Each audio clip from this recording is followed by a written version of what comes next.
be able to.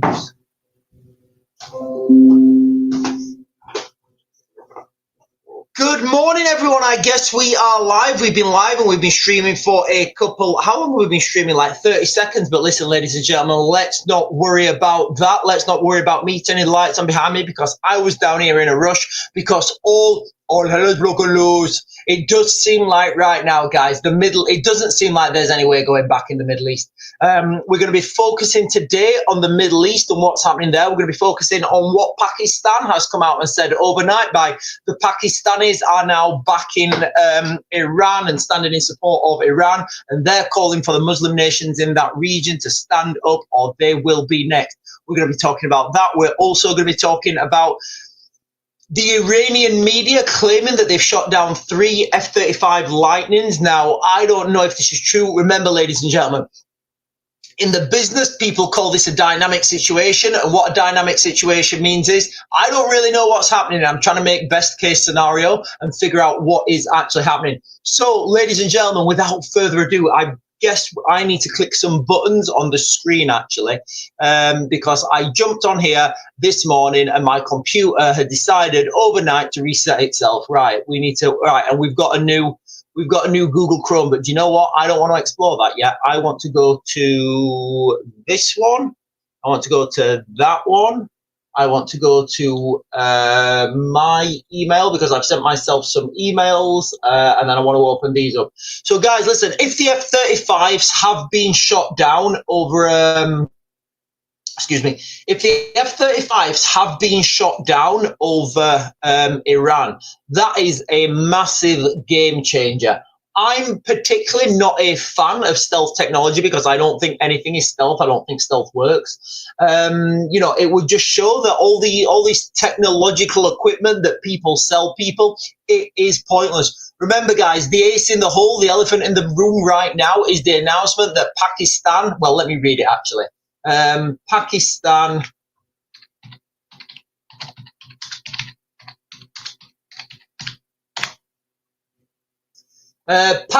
comes out in support of Iran after Israel's attacks. Let me just read you guys this headline and then I'm going to show you how, if you live in Europe, how this could have a broader awakening. I'm going to use that word awakening.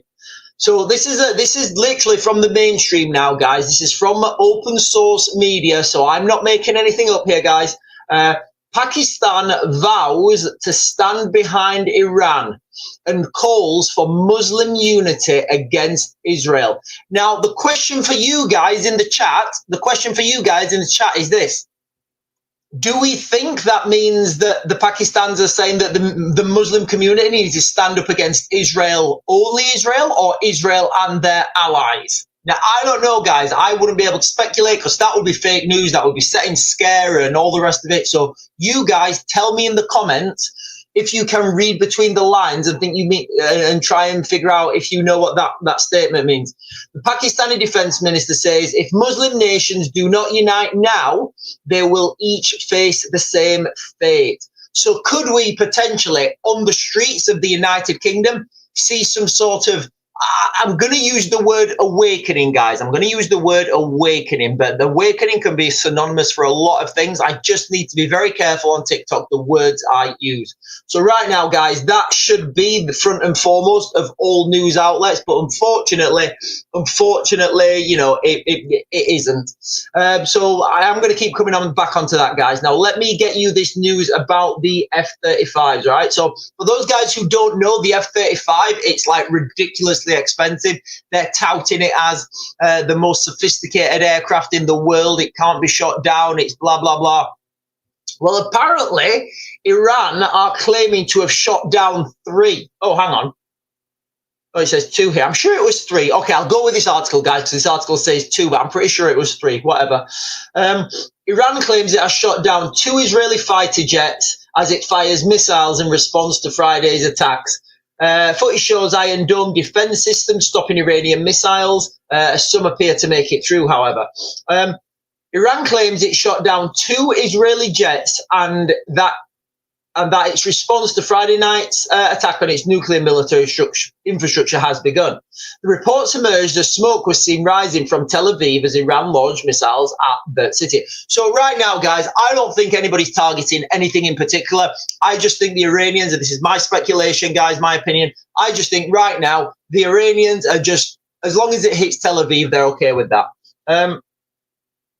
Arid sirens, right, it doesn't really tell us much more about this. However, the video suggests that some missiles made it through, according to Israeli medics, a total of 34 people. Yeah, remember, guys, remember we was on the live stream the other night and we were saying that acute anxiety is now a battlefield injury.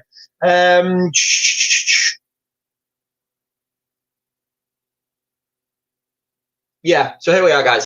Meanwhile, the Iranian army has claimed in a statement that its defense forces successfully destroyed 2 F-35 jets belonging to the, I'm going to say Zionist entity because that's what it says, in addition to large numbers of small drones. Oh, the fate of the 2 pilots remains unknown and is being investigated, the statement says. So if we have this situation now, guys, can you guys remember in the Gulf War, in the first Gulf War in, what was it, 92? I think it was 91 or 92. Can you guys remember back in 1991 or 1992, there was the 2 RAF pilots who'd been captured by the Iraqis and they were paraded on TV. I'm starting to see scenarios like this build up, whereby, you know, the United States say, you better give those hostages back or there's going to be hell to pay. I had a huge military parade and I know my boys are really ready to come over there and get into Iran, maybe March 2026, like Raven's been telling me all the time. He's been saying, Donnie, you need to get yourself into Iran round about March 2026, because that's the window. You know, you got a window of opportunity that you can get your Navy in there because of the weather pattern. So looks like it's March 2026 and we're gonna bring those boys home. Like, I'm seeing a scenario like that. Really am, guys, building up. I am seeing a scenario like that building up. So that is the F-35s, guys. I am going to keep coming back to what the Pakistanis have said. I am going to come. Oh. E. McKenna over on YouTube is saying, change your background, please. Too much distraction from what you are saying. How can we be distracted by a beautiful picture of me as a Lord of the Rings character? How can that be a distraction? If anything, that's inspirational. Right, so AJ Athletics is saying, I fear certain attacks now on the United Kingdom are inevitable, especially with all of these people from other countries we have here. So I will be talking about that later when we've closed TikTok down, because there's a few things there that would get the live ban. Remember though, guys, listen, okay, this diversions that happened round about the beginning of 2024, I think it happened, whereby the United Kingdom was focusing the United Kingdom was focusing on what's happening in Eastern Europe, and the United States was starting to focus on what's happening in the Middle East. This is one of the reasons why that had to happen. This is one of the reasons why it has happened. But anyway, guys, let me just get you up this. Hang on.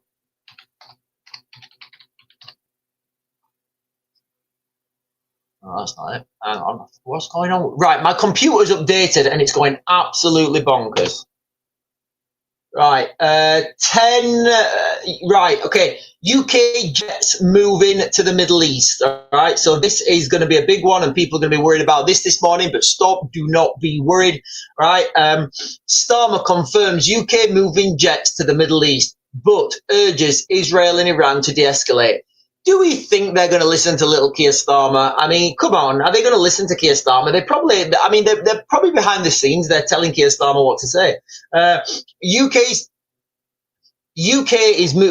United Kingdom is moving jets and other military hardware to the Middle East to provide contingency support. The Prime Minister has briefed reporters as he flies to the G7 summit of leaders of the world's richest democracies. Are we even still allowed in there? Keir Starmer also said that the focus of his diplomacy at the summit, which will take place in Canada, would be to put pressure on Israel and Iran to de-escalate. What do we think, guys? Do we think Israel and Iran are going to listen to Keir Starmer? Maybe. Listen, guys. Maybe. Listen, I've got it. Listen, guys. If we want peace, we need a foreign minister. We need a British foreign minister with intelligence so high, so beautiful, and a guy that is so articulate, and he understands global tensions. He understands different cultures. That's what we need. Who have we got? Let me just check who we've got as our foreign minister. Oh. Yeah, we're cooked. We're cooked, guys. We are cooked. No, right. So, basically, these jets and everything that's going out to the Middle East, I would speculate, and I may be wrong, but I'm not usually. I would speculate that these jets that are going out to the Middle East are not going to be involved in any offensive action, and they're not going to be involved, especially publicly, they're not going to be involved in any defense of Israel. What they will be there for is to protect RAF Akrotiri. Remember, guys, listen, I keep talking about RAF Akrotiri. It is a massive base. It's a massive asset in that region. If you guys think of Cyprus, it's like on the bottom. Would you call it a peninsula? I don't know if you call it peninsula, but literally the southern tip of Cyprus, that whole southern tip is pretty much RAF Akrotiri. Now, that is key. So for those of you guys who've not been watching my channel, RAF Akrotiri is key. RAF Akrotiri is key, not because of the airfield and the aircraft servicing capacity, which is, it is there. It's key because it has the ability to billet troops. And by billet, I mean troops can land, they can get off the aircraft, they can go into temporary accommodation, they can be fed, they can be watered, they can be showered, they can conduct briefings there, and then those troops are in a very short distance to the Middle East, and they can be flown in there on the back of C-17s and parachuted in. Now, that is the real ace in the hole for RAF Akrotiri.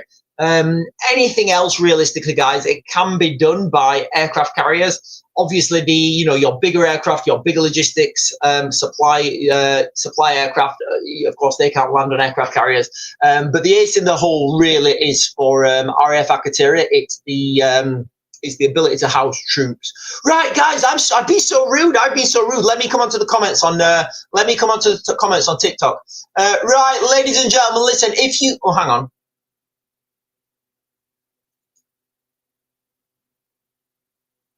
Sorry. Right, ladies and gentlemen, if you guys are on, can you hit those buttons that help this channel grow? The like, the follow, subscribe if you guys can. We are talking about what's happening in the Middle East today. We're talking about what's happening in the Middle East. And of course, happy Father's Day, everyone. Happy Father's Day to you fantastic dads. Right.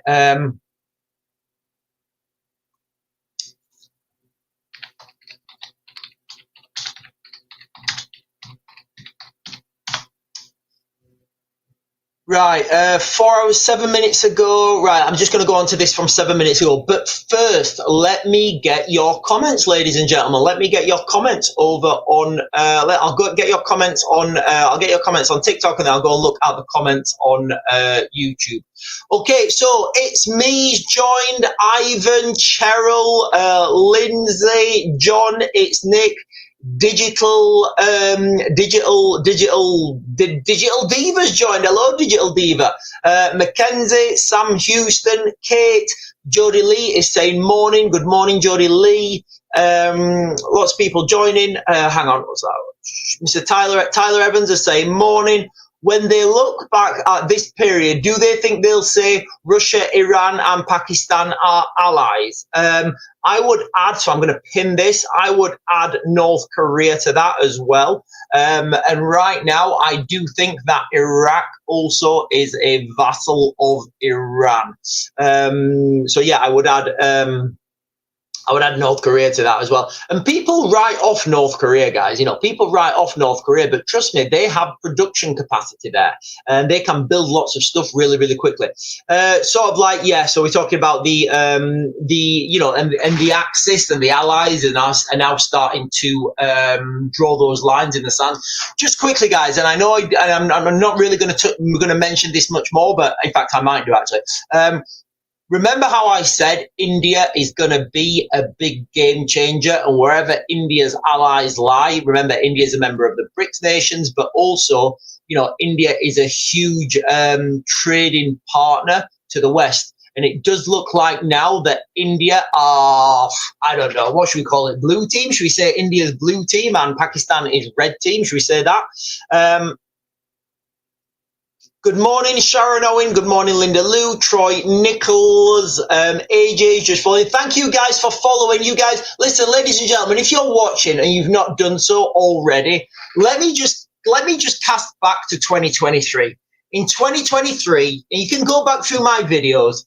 In 2023, I was doing videos and I was saying March 2026. Donald Trump is going to protect, you know, I wasn't saying potentially, I was going to say March 2026, Donald Trump is going to have boots on the ground in Iran. That will come of an amphibious assault.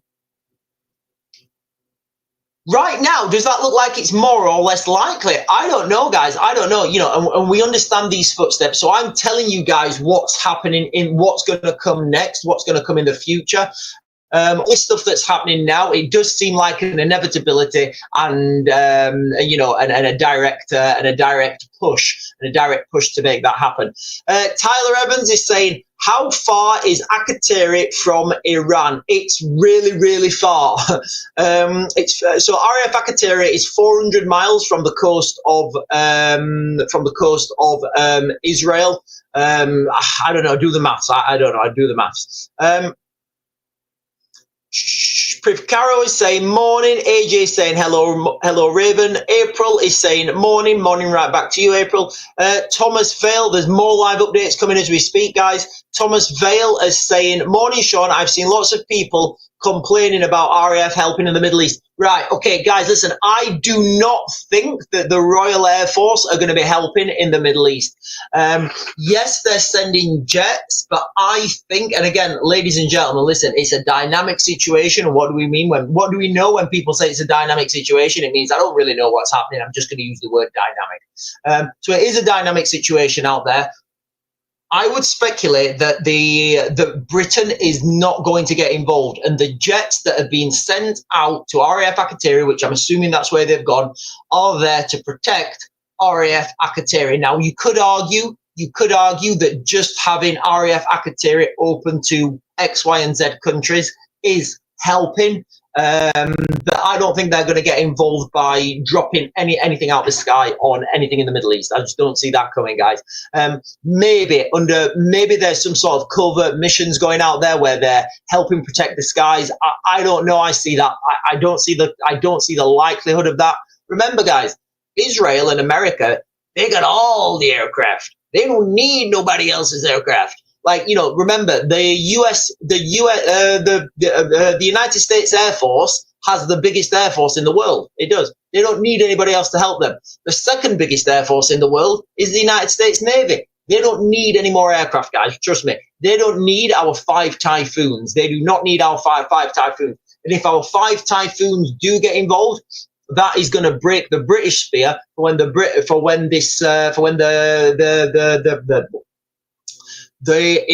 trying to think, guys. My mind has gone lost. I need to have some more lion's mane mushroom for when the Ukraine-Russia conflict does suck in British troops, which I think it's already doing. Thomas Vale, surely we have ships and bases to protect. Yeah, so that's what I think those aircraft are going down there for, guys. I do think the aircraft are going down there. I think they'll be based at RAF Akrotiri, and they will be interceptor aircraft for anything that looks like it's going to hit RAF Akrotiri or British assets in that region.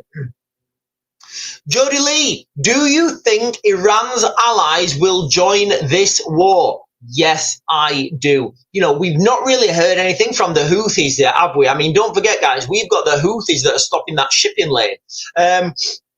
Thomas Vale is saying he thinks it's going to be sooner than March 2026. Maybe it is. Maybe it is.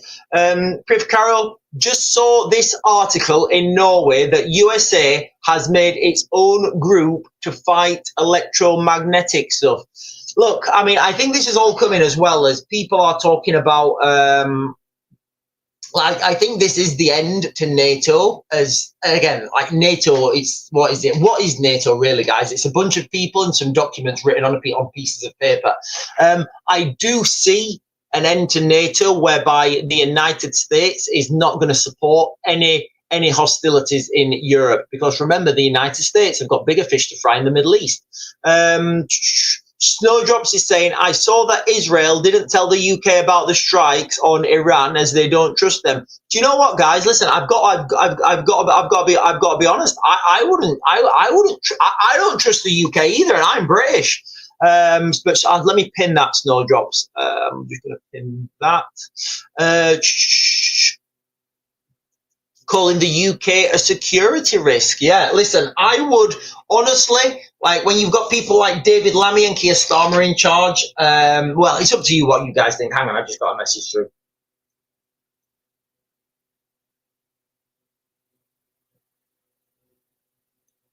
Hang on, guys. Hang on. Give me a second. Give me a second. Hang on.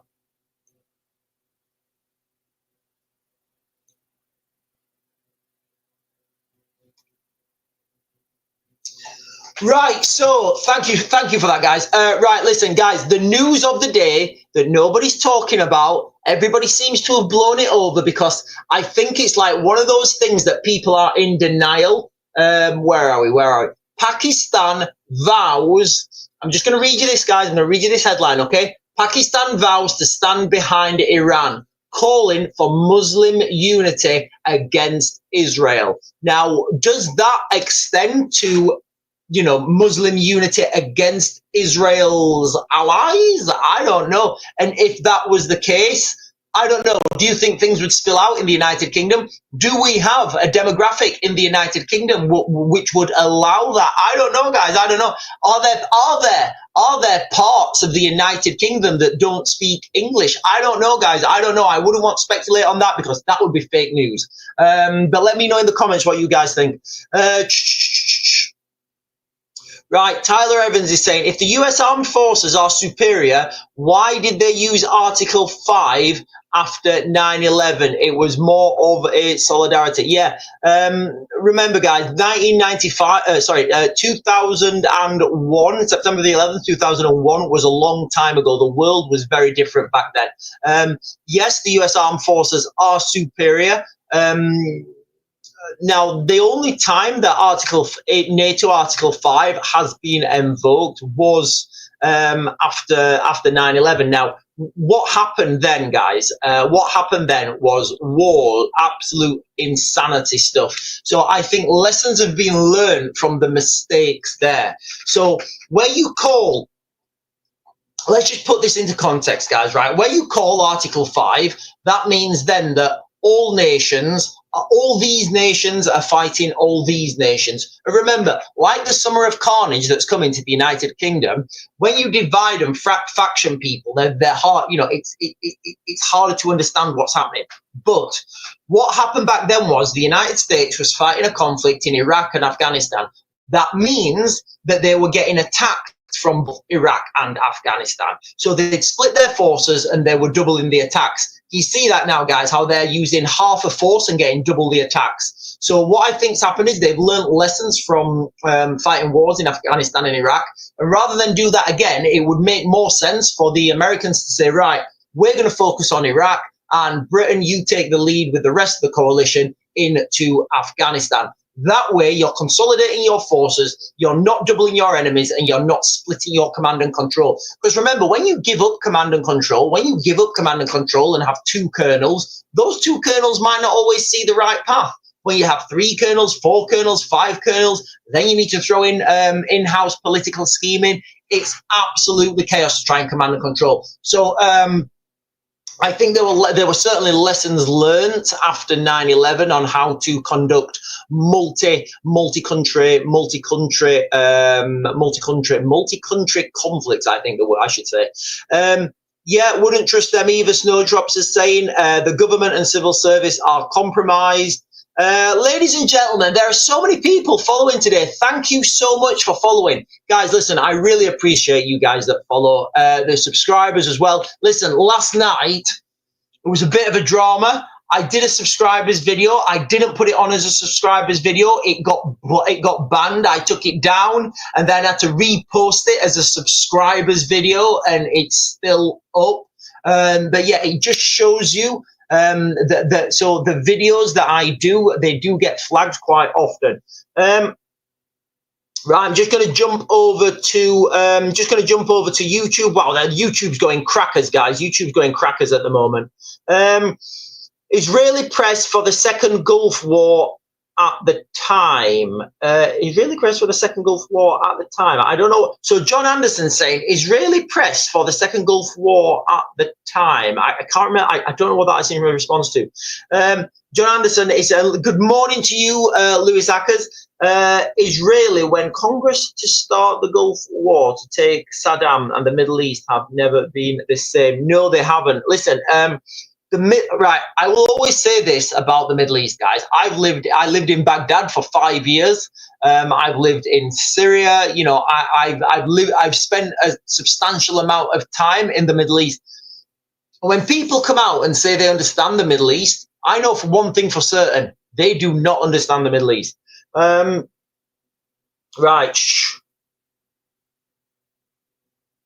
Right, Lewis Ackers is saying he's been on Google Earth and he's been looking at the state of Gaza and it's been absolutely devastated.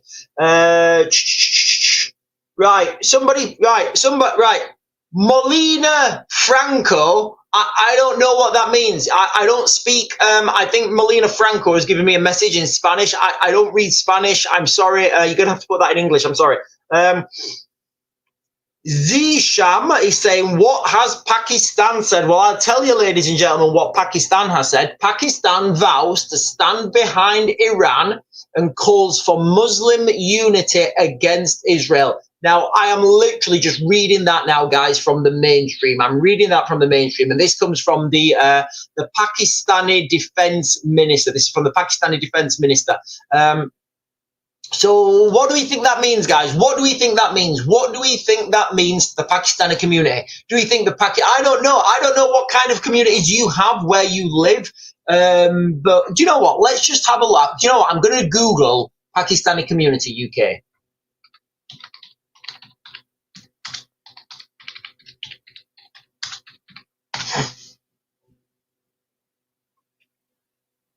Okay.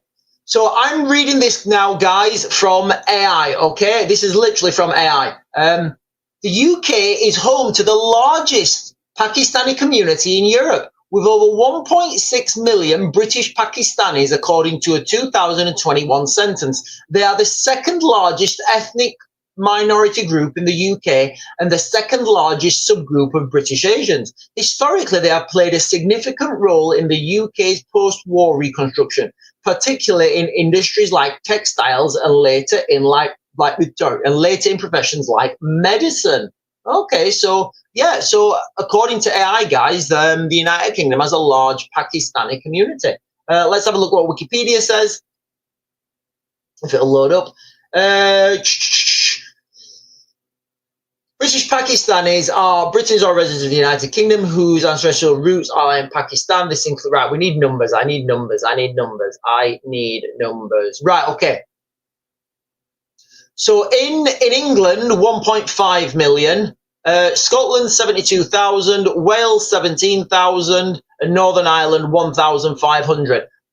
These are all old numbers, guys. These are all old numbers from over 5 years ago. So I would speculate those numbers have changed with the masses of influx of people that we have had into our countries. I would say those numbers have changed. So what do we think, guys? Do we think that those communities are gonna? How do you think those communities are gonna react to this information that Pakistan vows to stand behind Iran and calls for Muslim unity against Israel? Like, how do you think they're gonna react, guys? How do you think they're gonna react? Anyway, ladies and gentlemen, listen, the news of the day. the conflict that is happening right now between Israel and Iran, it is dynamic. They are trading blows. Let me get you guys some live updates. But guys, listen, I know I don't say this enough. Can you please hit those buttons, the like, the follow, the subscribe, whatever buttons help this channel grow. Hang on. So, right, where are these? Where are these? Right, 13 minutes ago.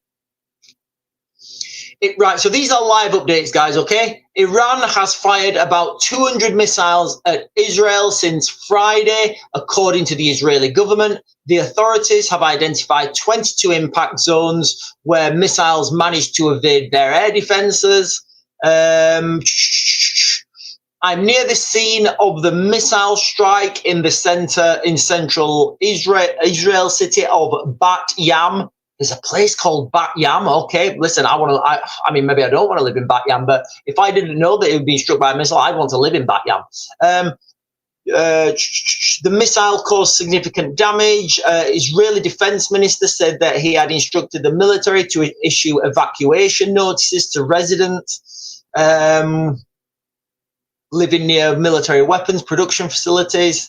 7 people considered missing in the city of Bat. Oh, hang on, a new update, hang on. Oh no, it's the same one. Right, so it does look like this situation is, it is out of control, guys, now. It really does seem like this situation is out of control. Right, let me come on to some of you guys' comments on, oh, hang on.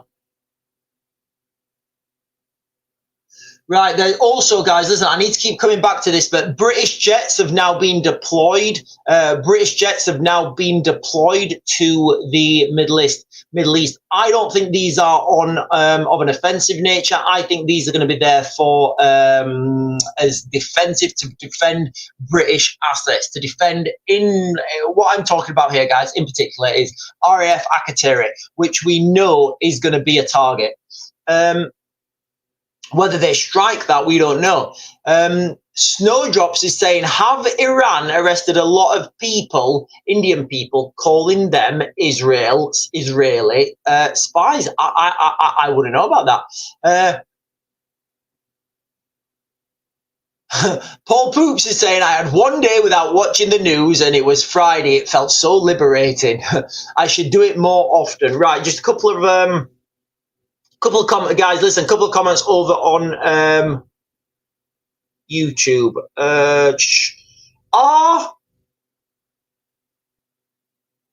So Robert Abbott is saying, are kamikaze solar-powered swarm drones a thing?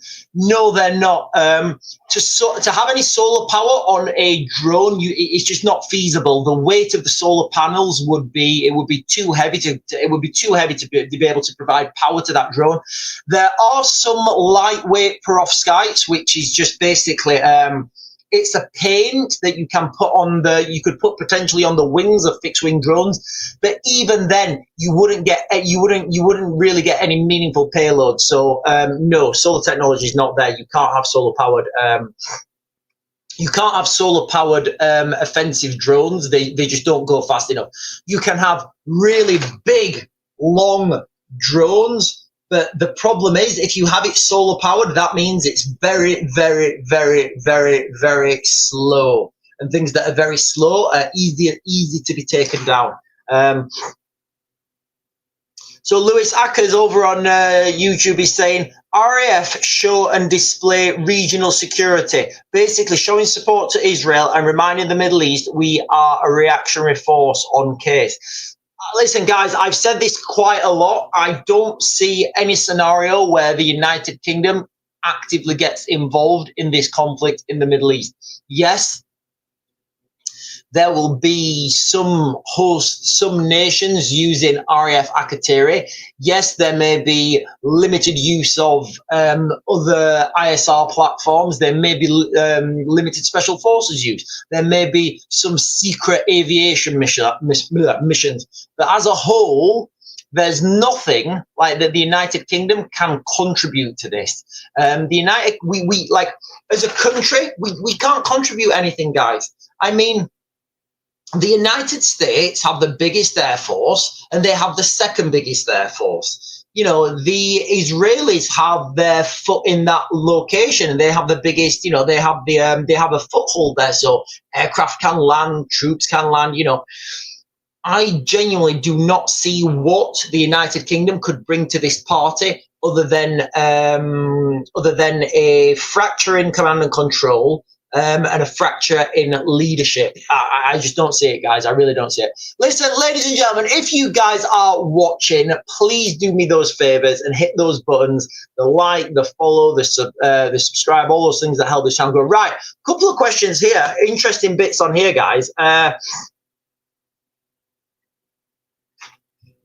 So from Paul Sullivan over on YouTube, he's saying, did you hear Germany was refueling Israeli jets over Jordan?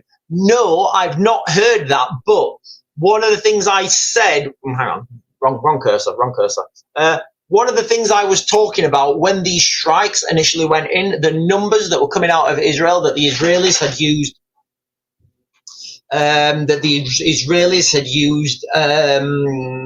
200 aircraft. Now, I don't think that the Israelis have the capacity for air-to-air refueling for 200 aircraft. I just don't think it's there. And if they do, it's at a push.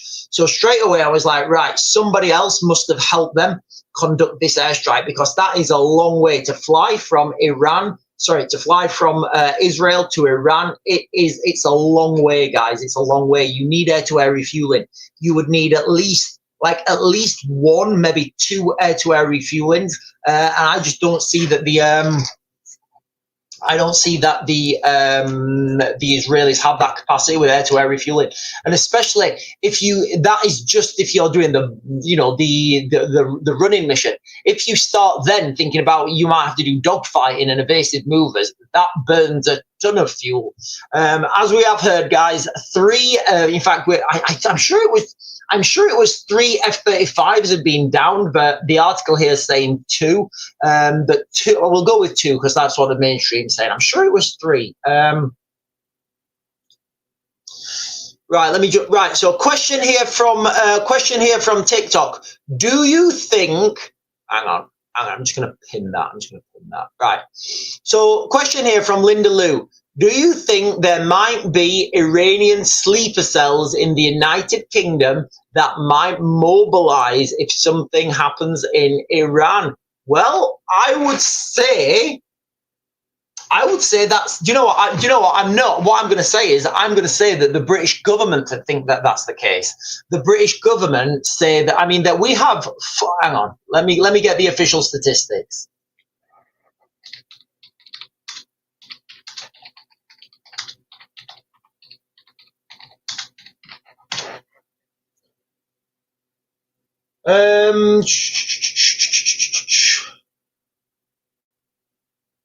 Right.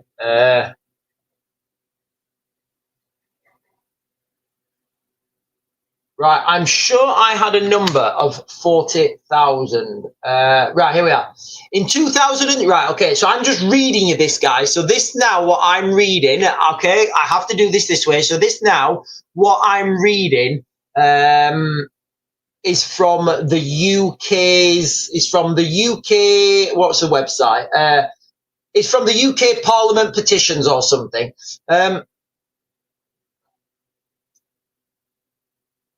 Right, so in 2022, the Home Office said there are over 40,000 people where MI5 judged there was a risk of them engaging in, the activity that begins with T and ends in ist.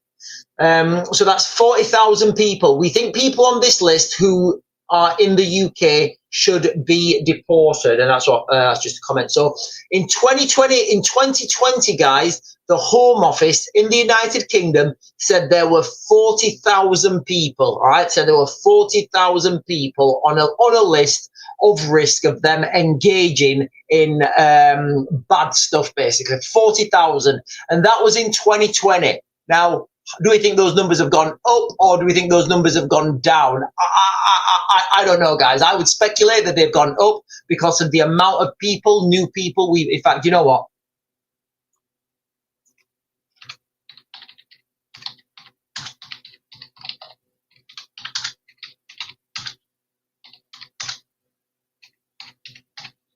Illegal migration 2020 to 2025. In the period from 2020 to 2025, irregular migration to the UK has seen a significant increase. In particular, people crossing the English Channel in small boats. While the vast majority of UK immigration is legal, the numbers of irregular arrivals, I think that's what they're calling them now, irregular arrivals, including those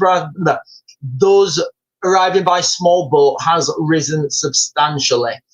So the numbers are not actually out, guys. I can't find the numbers. I can't find the numbers for that. But remember, that was a number from 2020. That number was from 2020, where they're saying that in 2020 there were 40,000 people in the United Kingdom who could potentially turn into bad guys. 40,000. I mean, just 1% of that, ladies and gentlemen, is a lot to deal with. But yeah, that's you know. So I hope that answers those. I hope that answers those questions. Right. Paul Sullivan over on YouTube is saying, will Iran use nukes? I don't think so. I don't think anybody's going to use them at the moment, guys. I think I'm not going to go into it now, why I personally think that nuclear weapons are just not going to be used. If there was ever a case use for this, it was Vladimir Putin using them in last year in the Kursk region when this year when the Ukrainians when the Ukrainians went into Russia and took and held some of their land. So I just don't see any scenario now, guys, where a nuclear weapon would be used. John Anderson over on YouTube is saying Israeli Prime Minister went to the US Congress hearing about somebody being a threat. Yeah. So we're talking there about the Iraq war in 2000, and we talked about the Iraq war in 2003. And Sarfaz over on YouTube is saying, where's the female pilot of the F-35? I don't know I don't know if that's like a joke or something, saying the female pilot crashed the F-35. Right, I'm just going to check the mainstream, guys, and just see what developments there've been. Remember, guys, listen, the main news for me is that the Pakistanis have now come out backing the Iranians, and they're asking for all Muslims to unite against Israel. Let me just click that, and then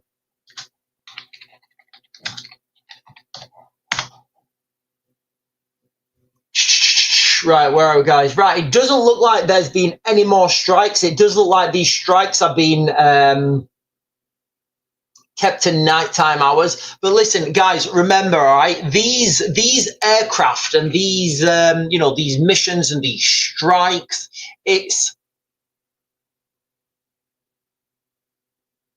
you can't just get in these aircraft, well, certainly not 2 F-35s apparently are down now. So these aircraft that the Israelis are using, they're expensive, they're technologically advanced. And with that, there's a huge amount of ground maintenance. Let me just, do you know what? I'm just going to do a quick search for maintenance schedule, servicing.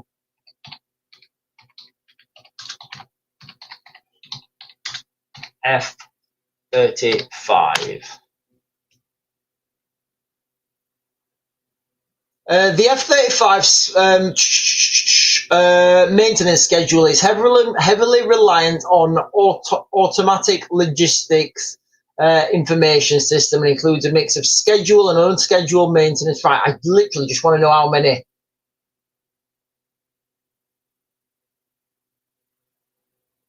Right, I can't find anything off there. Right, I can't find anything there without really deep diving into it. But I would speculate, and this is I'm not an expert on the F-35, guys. I would say you're looking at about, for every 1 hour that aircraft's in the air, it's gonna need about 7 hours on the ground with technicians and stuff doing stuff to it, changing things out, changing filters, upgrading things, all that sort of stuff.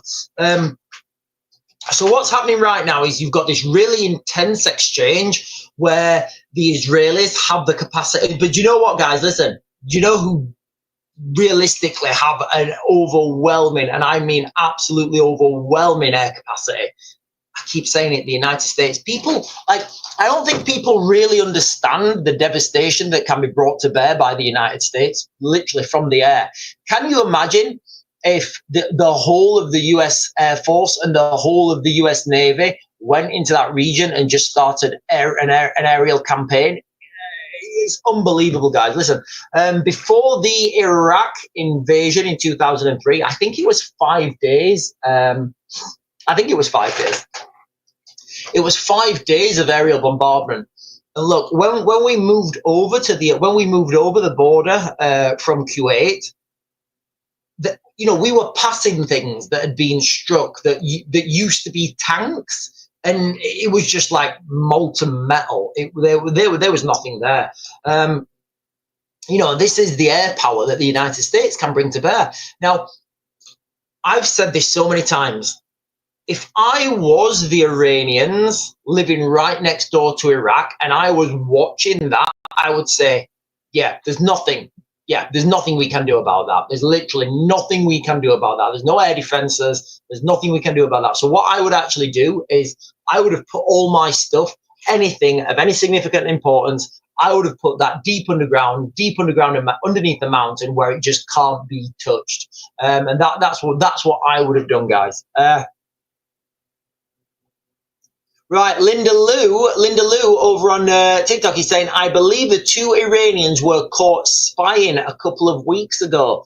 I'm assuming that's in the United Kingdom, Linda Lou. I'm assuming you saw. I'm assuming we're talking here about Iranians being caught in the United Kingdom. Spying. Hang on, guys.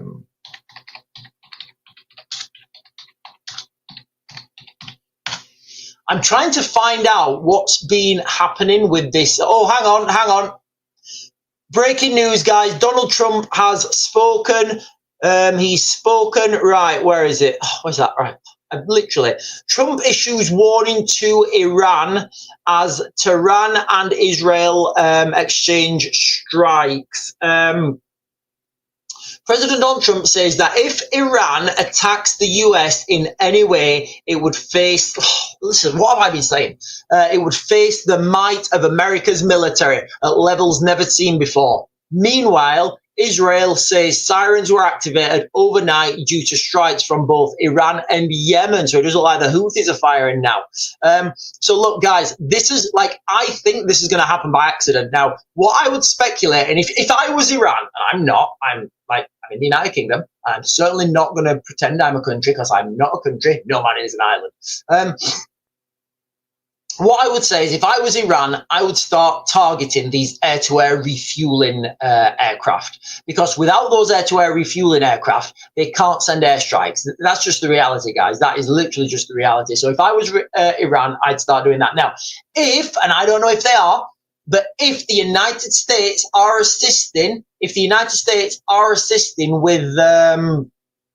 with air-to-air refueling, that puts their aircraft in those crosshairs. So in that scenario, a US aircraft could get taken down, and then, as per Donald Trump saying here, if Iran attacks the US in any way, it would face the might of America's military. But Keir Starmer's also made a statement about this, guys, and he said, if anyone attacks the United Kingdom, they'll be giving free houses and hotels, So I don't know. I didn't really say that. He didn't really say that, guys. Keir Starmer didn't really say that. That's me joking. That was a joke. Oh, guys, listen, guys, thanks for, all you guys who've been sending gifts, thank you. I've only just seen them. Lots of heart me's, Katie Snowdrop, Sharon Owen, Priv Caro, April, Sammy Four Paws, and Bridget for sending the Rambo headband times 20. Sometimes I don't get to see them on here, guys. Sometimes I don't get to see them when I'm on this, when I'm using this, when I'm on the, when I'm in here. Right, let me jump down. Right, 14 minutes. Here we are, guys. Oh, hang on. Right, so oil refineries. Right, I thought I read this the wrong way, guys. All right, 14 minutes ago. Israeli oil refinery damaged in Iranian strike. Guys, the price of oil is about to go. The price of oil is about to boil. An Israeli oil refinery company has said there is localized damage to its complex in the north of the city. Oh, hang on. Right. This is Iran's health minister. This is literally now, guys, breaking news from like now. Iran's health minister has said most of those injured are civilians. Right, guys, listen. Okay. Right now, we have something called fog of war. Both sides will be, and it's not always by for deception purposes. A lot of the time, they just don't know. But both sides right now, guys, will be downplaying each other's claims. So, for example, on Iranian TV now, they'll be saying they've destroyed this and they've destroyed that and they've destroyed that, and you know they've suffered no casualties. On the Israeli side, they'll be saying exactly the same. We've lost no aircraft. We've done this. We've done that. We've done that. We're winning. But this is what happens to both sides. Right, let me come back to this oil refinery, guys. Let me come back to this oil refinery because the price of oil is about to boil. Israeli oil refinery. Right, guys, listen. I did, for you, those of you guys who were watching the subscribers video yesterday, last night, I spoke about this. Last night, guys, all right? The Strait of Hormuz. Like, people don't understand what's actually going to happen if the Strait of Hormuz gets closed. And I can remember having like online arguments when I just started this channel, and people are saying, yeah, the Iranians can't close the Strait of Hormuz. There's a United States strike group in there. I was like, stop. Apply safety catch and listen in. The Houthis, with no navy, no ships, nothing, have literally managed to control the access to the Suez Canal. So the Iranians with a lot, the Iranians with a lot less, with a lot smaller piece of land, sea to cover, with a navy, with long-range missiles, with an air force, I'm pretty sure they can close it, guys. I'm pretty sure they can close it. What was that? Is that a wasp? I don't know if that's a wasp or not. If it's a wasp, guys, I'm gonna have to go. I'm gonna have to go John Wick. Oh. Right, so I think this is what we may be talking about. Iran arrests pair accused of spying for Israel. Two people accused of being part of Israel's intelligence agency, Mossad, have been arrested, Iran has said. The pair were detained in Al-Borz province while preparing explosives and electronic devices, according to a report by Tasnim news agency. This comes one day after the Iranian news site reported 5 people were arrested for collaborating with Israel. So it does look like there's there's a concerted effort now inside Iran to start this 5th column. Smoke rising in the Shiraz area, so that's in the south of Iran. Couple of comments on quite a few comments actually over on couple of comments over on YouTube, guys. Iran will have to kick out the USA from Iraq. Yes, I think that's happening, guys. I do think the the United States are leaving Iraq. I think the United States might have a couple of air bases there, but you know, it's nowhere near nowhere near what they used to have. So, somebody, right, guys, listen. If you swear on YouTube, all right, guys, listen. If you're putting comments, all right, I don't swear. I don't get angry. I know tensions are high, but try and articulate yourself and just rather than getting really angry about things, 'cause I know people are angry about this stuff, but just like articulate your comment like well. So don't just like swear at people because I don't think it's helpful. I can't like, how do you respond to someone that's swearing? You just don't. Lewis Ackers is saying, hope we can all come to a peaceful conclusion. Yeah, I mean, I would hope for a peaceful conclusion, but right now, guys, I just don't see it. Zishan Khan is saying, has the Pakistani Air Force joined Iran? That's a good question. I don't know the answer to that. But what we do know is that the Pakistanis are standing behind the Iranian regime. They're showing support, and they're calling for the Pakistanis are calling for the Muslim nations to unite against Israel. Now, that's not me making that up. That is literally from the Pakistani defense minister, guys. That's from the Pakistani defense minister.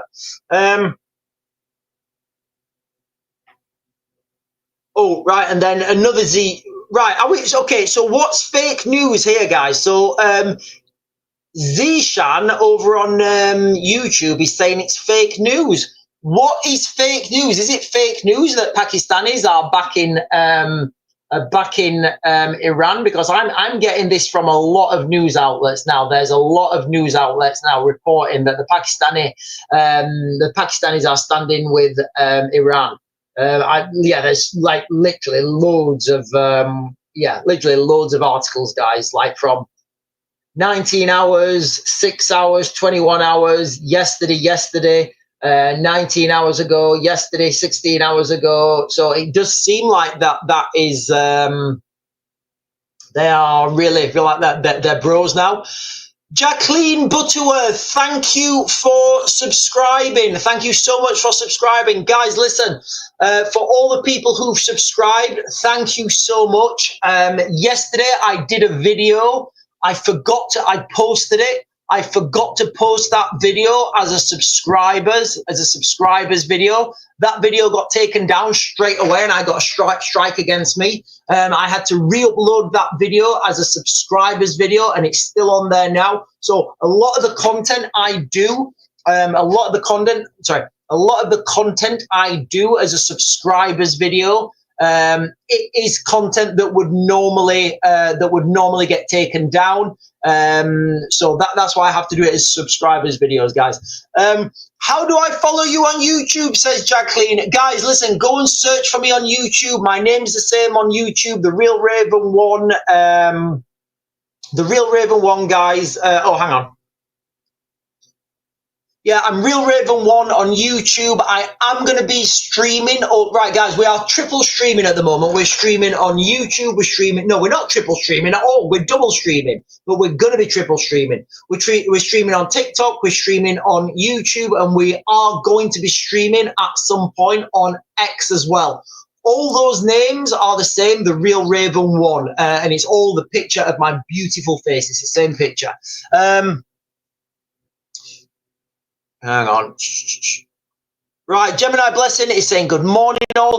Snowdrops is saying, I think Israel's Mossad will have a lot of assets in Iran. Yes, I do as well. Remember, it does look like they're trying to push for a regime change. It looks like they're trying to push for for the people to rise up and overthrow the government. That does look like it's moving forwards, and there's going to be pressure on that. Remember, what happens in these places, guys? I'm just going to nip off screen and caffeinate myself, ladies and gentlemen. I'm just going to nip off screen and caffeinate myself. Can you guys just wait there for me 2 seconds? It's not really as relevant to you guys who are watching on YouTube, but when I'm on TikTok and if I drink a cup of coffee on TikTok, for some reason I get a restriction. It restricts the live and I get all stuff pop up. So I'm literally just going to jump off screen and caffeinate myself, guys. Just give me 1 sec. Well, I'm like 30 seconds or something, because I'm just conscious my coffee's really getting cold.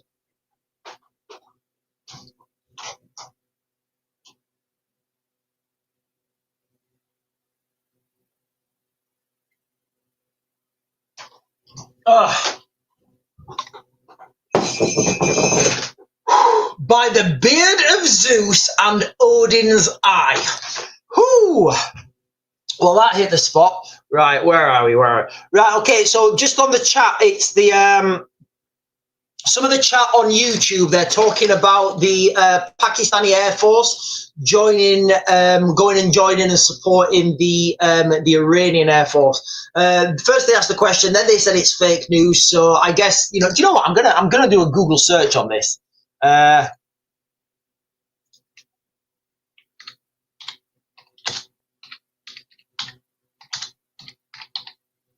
Now, just to say that this has not happened now doesn't mean it's not happened. Doesn't mean it's not going to happen in the future. Oh.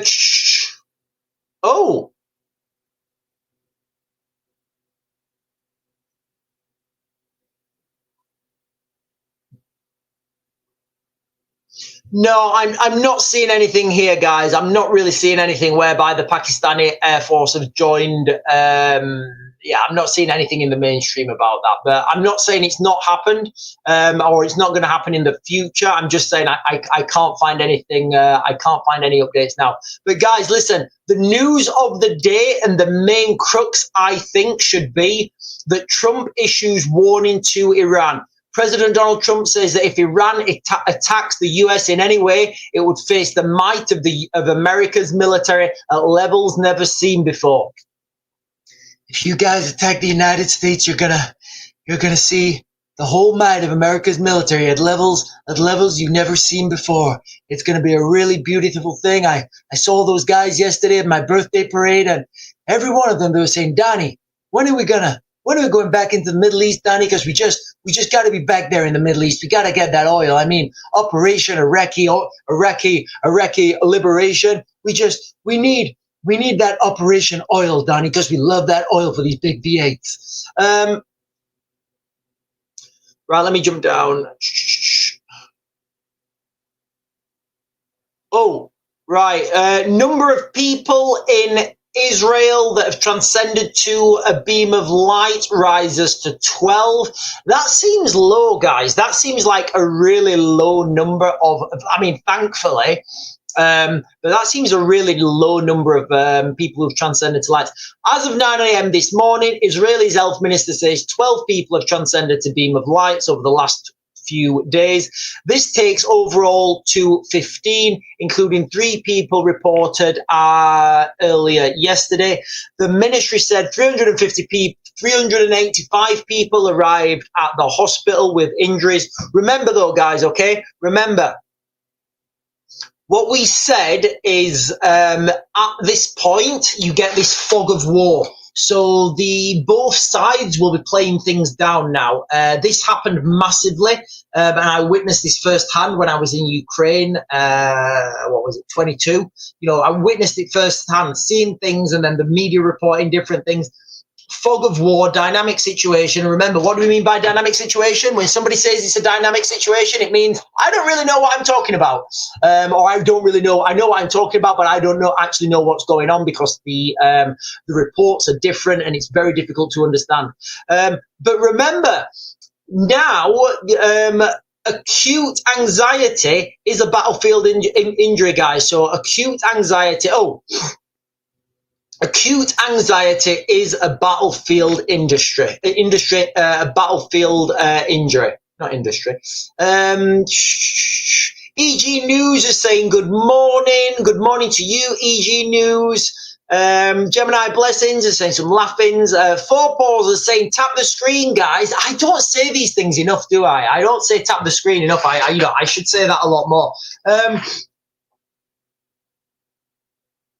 And if you're watching on YouTube and you're thinking, what's all this screen tapping? Don't worry about it, especially if you're watching later on YouTube and I'm saying tap the screen, don't worry about it. Just, if you want to tap something and you're watching on YouTube, like rub your nose or something, I'll appreciate a good nose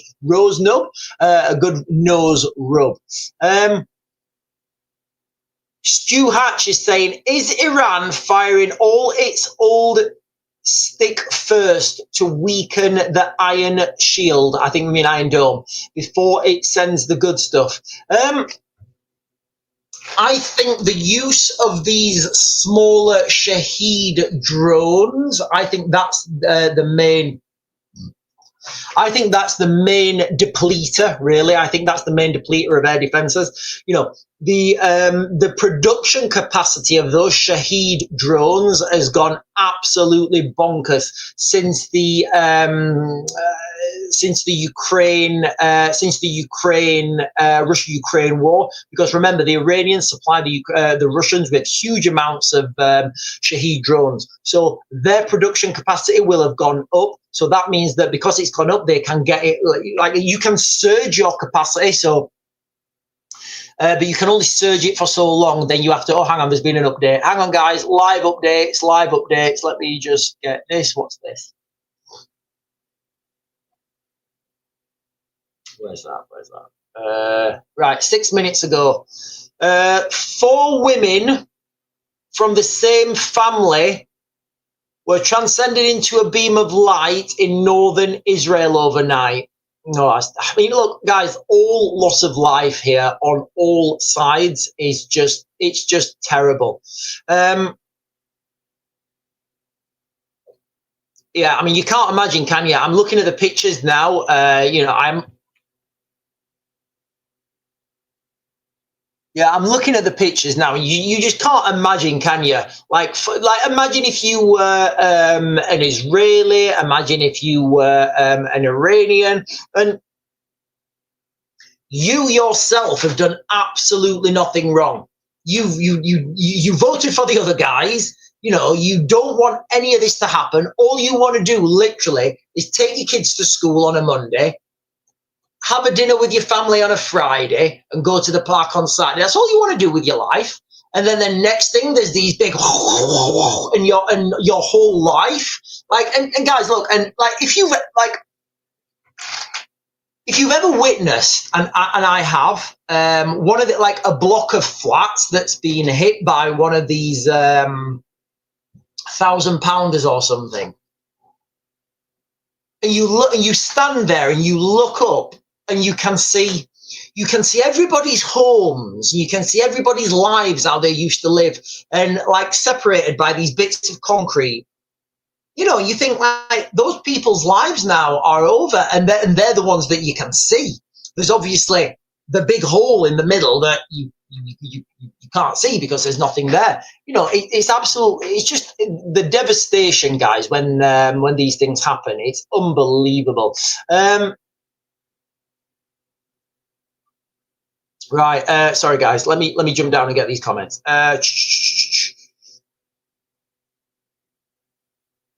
Right, EG News is saying, I think that's low, too low. We're talking about there, but the Israelis have come out and they've said that the amount of people that have transcended to a beam of light, yeah, I think it's low as well. But again, you know, this is part of these conflicts. Both sides will be inflating or deflating numbers depending on what suits them. Guys, lots of people following. Thank you so much, guys. Thank you so much for sharing. Thank you so much for following. I really do appreciate it. Right, guys, someone's gone and told me that Pakistan has said they will get involved. Yeah, so EG News, I'm just going to pin that. So EG News, what happened is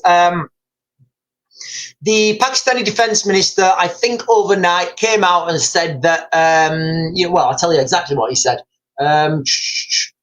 Right, Pakistan vows to stand behind Iran, calling for Muslim unity against Israel. So that is the Pakistani defense minister vows to stand behind Iran and calls for Muslim unity against Israel. Pakistani defense minister says if Muslim nations do not unite now, each will face the same fate. So there we have it, guys. We could be looking at, I'm going to use the word awakening. I'm going to use the word awakening for that. Linda Lou, sorry, wasn't tapping, was listening. Oh, guys, listen. Yeah, I don't know what the taps do. When there's something and it needs to get international really quickly, I will ask you guys to tap.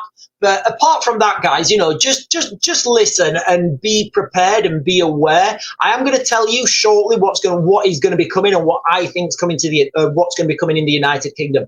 EG News. Is that why our MPs have said this? Maybe. Right. So, guys, listen. Let's just be honest. Let's just be honest now.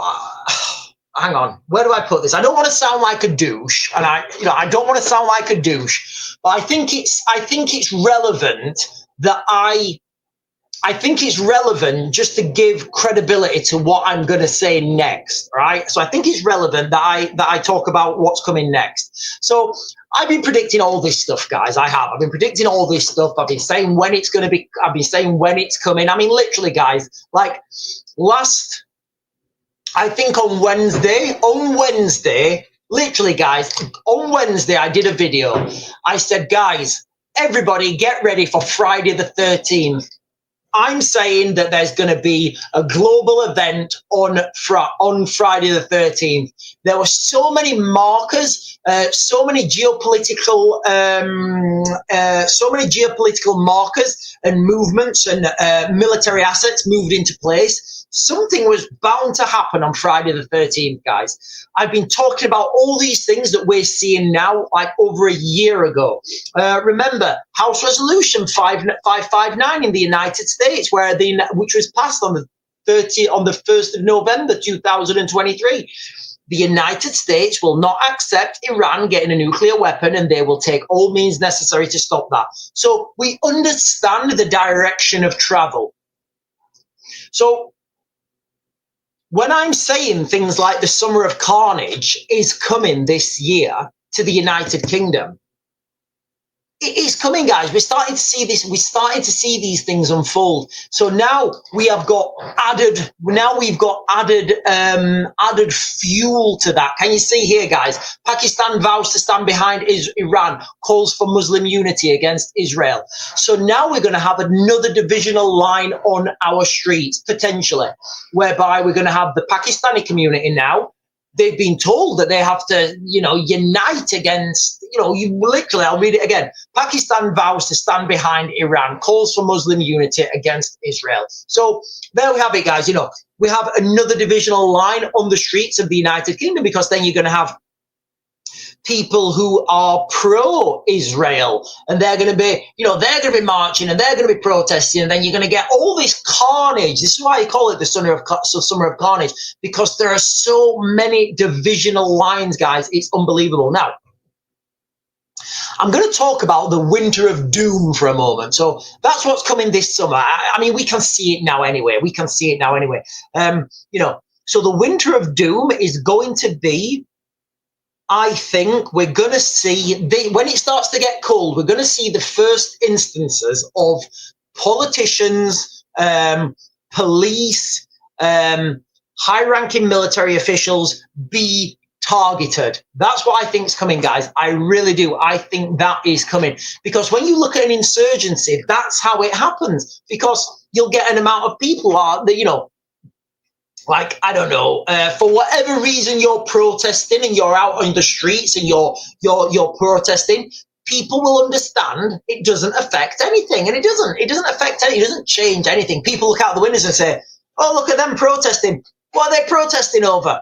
They don't want us to pass this bill. Are we going to pass it? Yeah, I'm going to make a load of money. Yeah, I don't care what they think. I'm lining my own pockets. Yeah, I'm gonna make loads of money. All right. Well, what about them protesting? Yeah. Money. So people will understand that protesting doesn't change anything, voting doesn't change anything. So what do people do? Remember, all over the world now, guys, there are lots of different communities, lots of different people with lots of different opinions, and it is what it is. And the fire that's being added to this pan now is unbelievable. And what we see now, guys, is just more fuel for the Summer of Carnage, more fuel for the Winter of Doom. And these things are coming, guys. There really isn't any way out of it now. Claire over on YouTube is saying hello, and I'm saying hello back. Right, some people, right, okay, hang on. We've got some comments here on,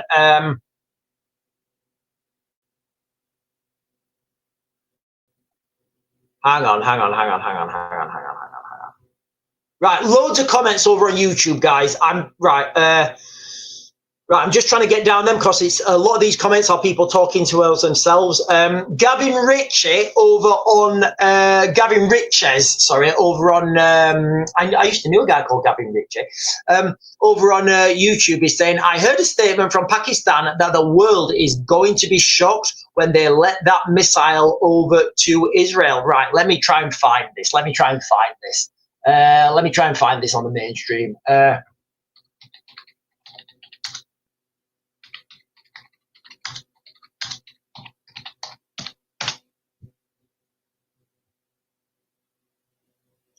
No, I can't find anything. No, I can't find anything on the mainstream. I can't find anything on the mainstream. Thank you, Gemini Blessing, for your subscription. Thank you so much. No, I can't find anything about that. So I don't know where that's come from. There's certain things I have to be very careful, guys. Listen, I have to be very careful with what I say. Otherwise, I get the live stopped for misinformation. Rob Abbott is saying they're all going to lie, and I think he's talking about both sides and all sides in these conflicts. You know, they lie, they inflate numbers, they deflate numbers. Simone, is that Simone? Yeah, Simone Devlin is saying, will Russia defend Israel? I think that would be very unlikely that Russia would defend Israel. Remember, the Russians and the Iranians are strategic partners. They're commercial partners. You know, they're supplying each other with a lot of they're supplying each other basically with a lot of military hardware. They're both supplying each other with military hardware. And then Gavin Richards is saying Russia is on Iran's side. Yeah, and it is in biblical text, isn't it, guys? It is in biblical text that when Russia attacks Israel, that is one of the signs of the end times. Will Russia defend Iran since Iran supplied them drones? It's a difficult question. Russia, in fact, so the question is, will Russia defend Iran since Iran supplied them with drones? What do we mean by defend them? Because there's nothing, I think behind the scenes, Donald Trump and Vladimir Putin have come to an agreement whereby Russia have said, right, we won't get involved in the Middle East. And Donald Trump said, right, we won't get involved in Eastern Europe. And they stay out of each other's ways. The Russian military is massively bogged down in Ukraine, guys. It is absolutely bogged down in Ukraine. The Russian military don't really have the capacity to force project to Iran. So militarily, boots on the ground, I see it unlikely.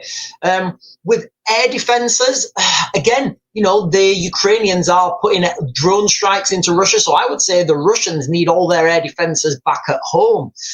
So what can the Russians meaningfully do?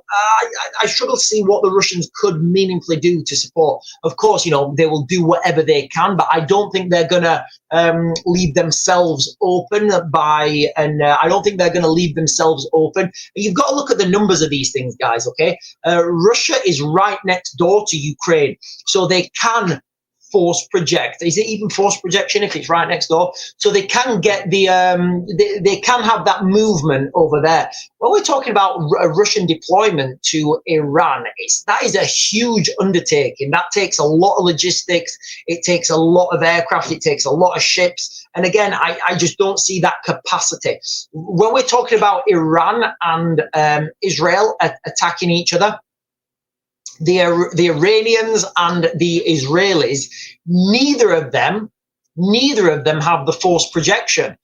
So neither of them can say, right, we are going to send our boots on the ground and we're going to take this area.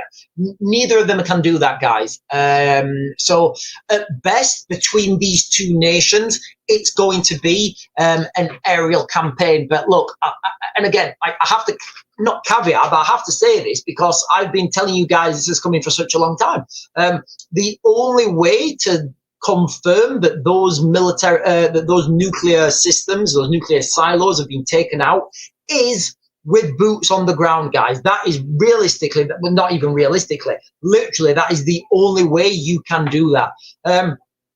I think yesterday or maybe even Friday, was it Friday yesterday? I don't even know what day it is, but happy Father's Day to you guys. So I think it was Friday. Yeah, it was Friday. The Israeli military came out and they said, look, we cannot neutralize the Iranian nuclear capacity on our own militarily. So that, you know, so you can see the footsteps, you can see the direction of traveling now, can't you guys? You know, yeah. Do we think, right, okay, so the Emperor over on YouTube with the Emperor has got a fantastic profile picture. It's like, I think it's the flower of life, or like Metatron's cube, where it's like 13 circles surrounding a central circle. But anyway, do I think China will support Iran, or will it stay neutral?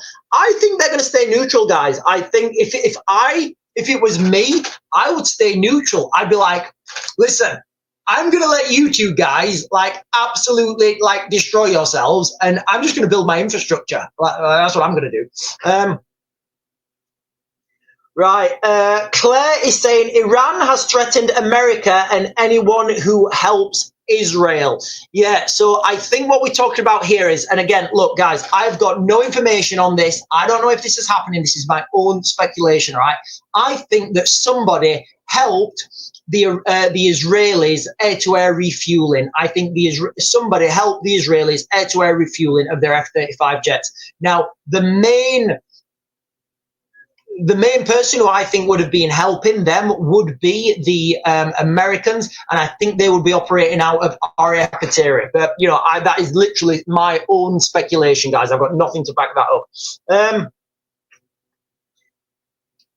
Tzili Galade is saying Israel controls the airspace of Iran. They can't bring anything in. Oh, so are we saying right now that Israel helped Israel? Oh, okay. So Tzili Galade, I'm assuming that's an Israeli name. The Israeli Air Force it's really advanced. It's really competent.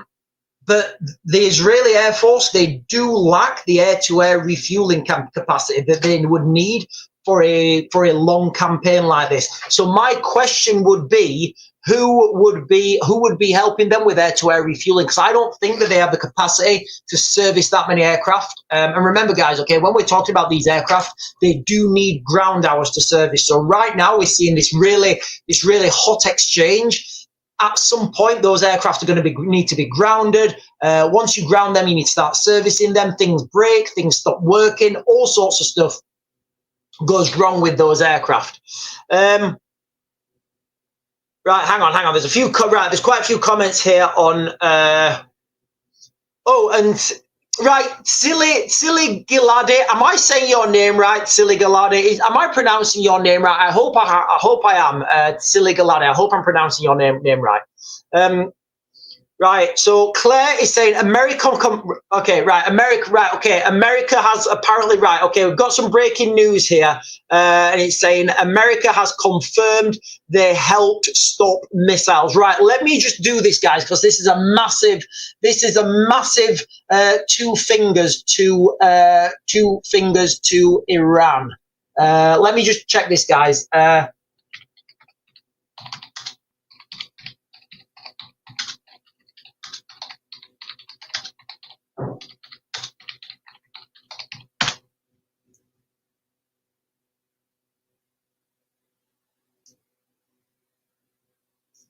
Right, so US helps Israel to shoot down barrage of Iranian missiles. American air defense systems. Right. So this is American air defenses. Right. This is American air defenses. I can't see anywhere where US aircraft were used. I can't see it. If somebody can find that, please let me know. And then silly Galadi is saying not too bad. Okay, thank you so much. I was struggling with my pronunciation of the of her name there, but right. Okay, let me get some comments over on TikTok. Right, happy Father's Day to everyone, says Gemini Blessed. CC Outdoors is saying Mossad have probably been on the ground for months, even years. Yeah, look, guys, okay, I do think we're going to see a regime change here in Iran. I don't see any circumstances where, especially if the United States gets involved. And look, guys, I'm talking about numbers-wise here. The Israeli army, I've done a lot of training with the Israeli army. They're great guys. They've got really good technology. They don't have the projection. They don't have the trucks and they don't have the ships to get their troops to Iran. They just don't have them, guys. All right, they don't have them. I'm not saying anything detrimental. I'm just saying, literally, guys, they don't have the logistics to move that amount of soldiers, but America do. Now, I've said this for such a long time. The only way you stop, the only way you can stop, and again, whether you agree with this or not, I'm not arguing with you. I'm saying this is the only way to do it. The only way to stop that nuclear program is to have boots on the ground. The only way you can get boots on the ground is an amphibious assault. The only country in the world that can move that amount of troops by sea is the United States. So if we're looking at boots on the ground in Iran, you're looking at the United States, guys, okay? The window of opportunity is March 2026. And I've been saying this since saying this since 2000 and over a year. I've been giving you guys the exact same date. EG News is saying, did you hear about the helicopter? No, I didn't in India. No, I didn't. Could the UK help them? Could the UK? No, right, guys, the UK is not going to get involved in this conflict. Remember, we have a huge, right, so let's just understand that Pakistan have come out now and they have said that they're going to stand behind Iran and they're calling for Muslim unity against Israel. Can you imagine how the Pakistani community in the United Kingdom would react? Can you imagine how the Pakistani community in the United Kingdom would react if Britain overtly were involved in this conflict? And this is why you're seeing these diversions, guys. This was from lessons learned in Iraq and Afghanistan. Iraq and Afghanistan, where you had the United States military cut in two, the British military cut in two, everybody's military is cut in two because you're fighting conflicts in two different regions. Now, if what had have happened is the United States have just said, right, we're going to focus on here, you guys focus over there. You see that, guys, you have divide and conquer straight away, and you're not dividing your own forces because you don't want to divide your own forces. That does not happen. Anyway,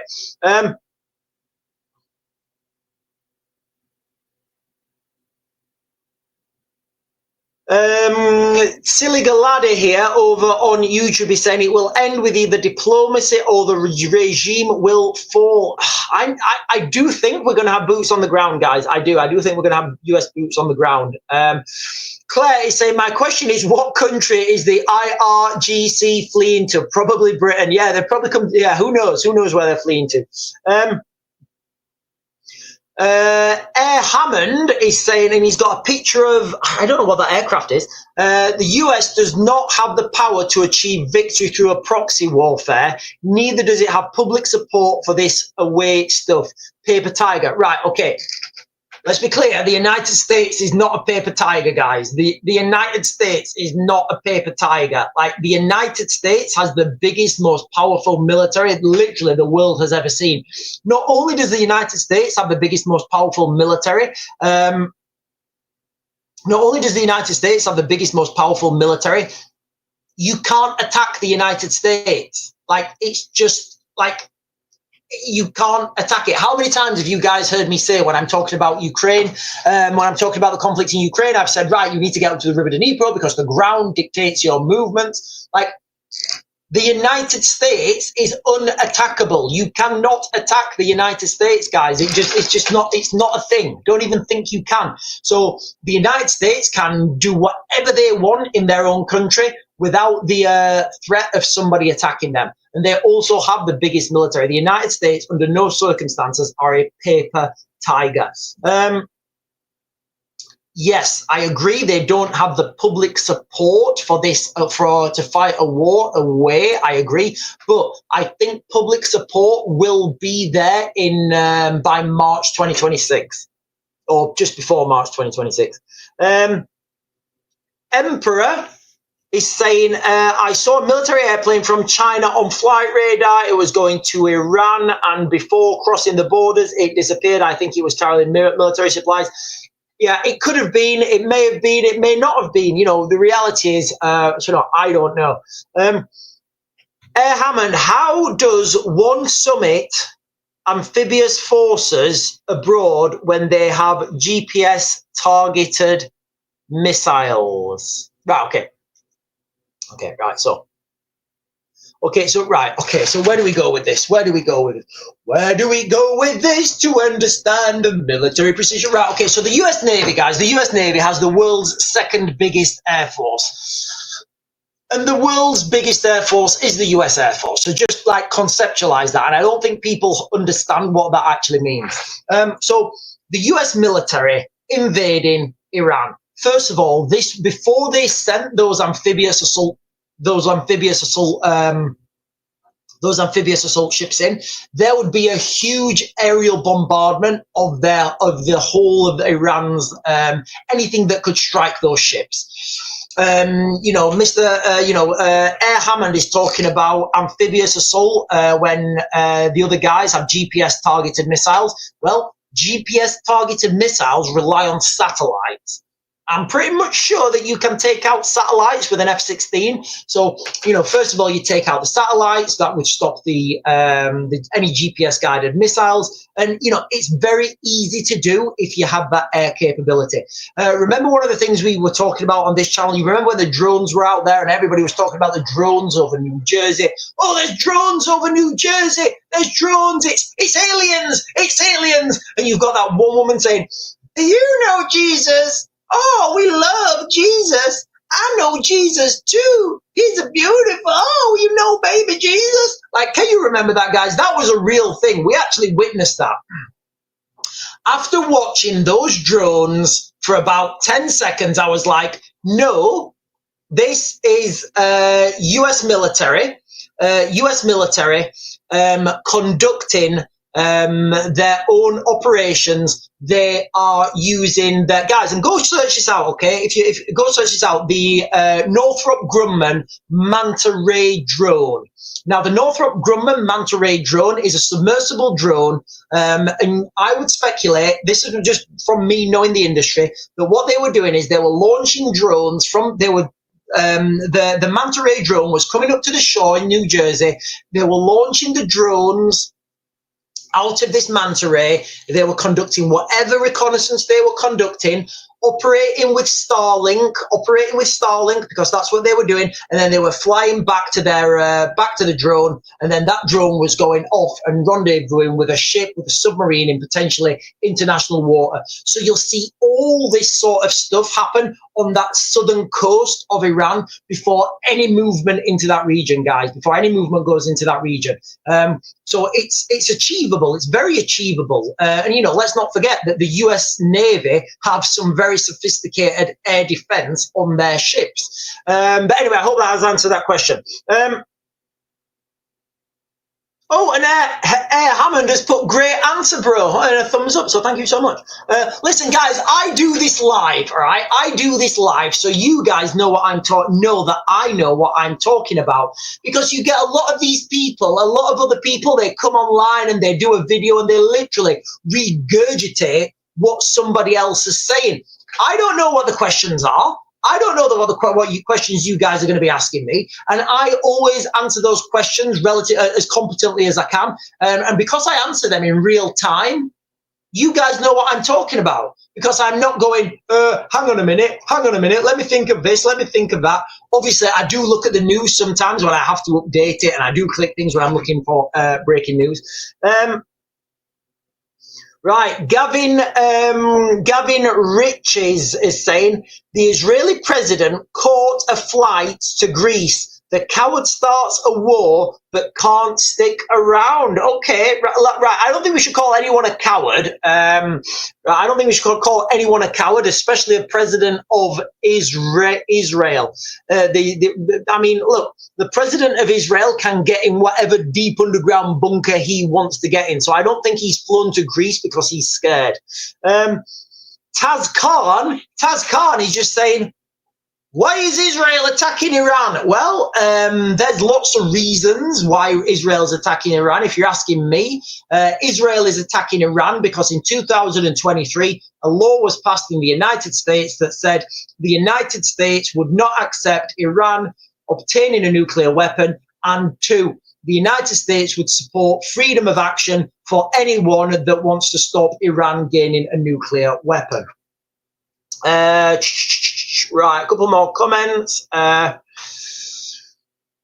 In the last few days, not even one drone successful entered Israel. Missiles, yes, but drones, zero. Okay, so the drones have not been entering Israel. So this is what I'm talking about, guys. Okay, those drones that are sent over to Israel, I think they're used just to deplete the air defenses. Remember, if you're having to send $100 grand missile up to stop a 10 grand drone, financially you're on the back foot and it's not sustainable. Bibi is right now visiting Bat Yam, where Israel were hit. So no, he is not in Greece. Okay, so he's not in Greece. Benjamin Netanyahu is in Bat Yam. Listen, guys, okay, I want to live in Bat Yam. I want to have on my address that I live in Bat Yam. Right, and Taz Khan is saying, but Israel has nuclear weapons. Look, guys, at some point, it's not going to really matter who said what and who did what. All that's going to matter is, and again, like this is how like the government get your support. They say, well, we're in a war now, whether you like it or not, so you best start complying or we're gonna lose. Yep, that's it. No, complain all you want. Yep, I know, complain all you want, but we are now in a big old war and it's all kicking off, so we're on this team and we all best pull together because we're in this together. Right, let me get some of the comments on TikTok because I'm just conscious quite a few of them have jumped up.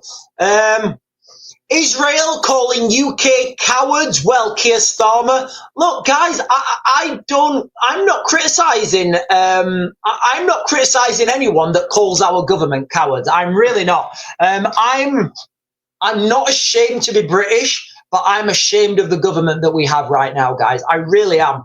I can't think of a worse government. Honestly, I mean, I'm not ashamed to be British, guys. I'm not. I've spent a lot of time in the military. We have some great guys in the military who do a great job. I know a lot of good people who are police officers. There's fantastic people in the United Kingdom. Unfortunately, we're at a situation right now where we've been infiltrated, and Israel is calling the UK, is calling Keir Starmer a coward. And do you know what, guys? I'm not saying he's wrong. In fact, you know what? I may even agree with him. Right, on BBC News, EG News is saying on BBC News. I don't know what that means. I don't know what that means. Sharon Owen, in fact, EG News, can you put that into context? What is on BBC News? I'll go and have a look in a minute, because if I look on BBC News, it will give me everything. Sharon Owen is saying, I don't understand if Israel wants to protect the people, why they're sending missiles in civilian areas. I don't understand what that means. Why Israel is sending missiles into civilian areas in Iran? Sharon, I don't understand. Let me just pin this. I don't understand if Israel wants to protect the people, why they're sending missiles into. Right. Okay. Right. I think what we're talking about there is. So in any conflict, there's an amount of collateral, and what you would do is you would get like you guys have seen like is it a spider diagram where it'll say like, right, your mission, what is it, what, and you'll get like you'll get like a code, like you'll get like what's the word? You'll get like an importance level of your mission. Say it's like 1 to 5 or something. So, right, where is your mission? Is it above 5? Yes. Right. Is there civilian casualties likely? Yes. Go ahead if it's a mission, if it's an importance, if it's a level 5 mission. If it's a level 3, will there be civilian casualties? Yes. Abort, wait for a bit different time. So there will be these like risk assessment matrices that people go through, and they do fall, and they're just things that get followed. And unfortunately, that's just the way it is. Hang on. And Snowdrops is saying, don't blame us in the UK. Our country can't even defend. We can't even defend our own shore from boats. Yeah, we can't even defend our own shore from rubber boats. They have shown a red zone around the Middle East on Sky News. Right, let me just right, we'll leave that. I'm just going to open some screens here, guys, because let me jump on here.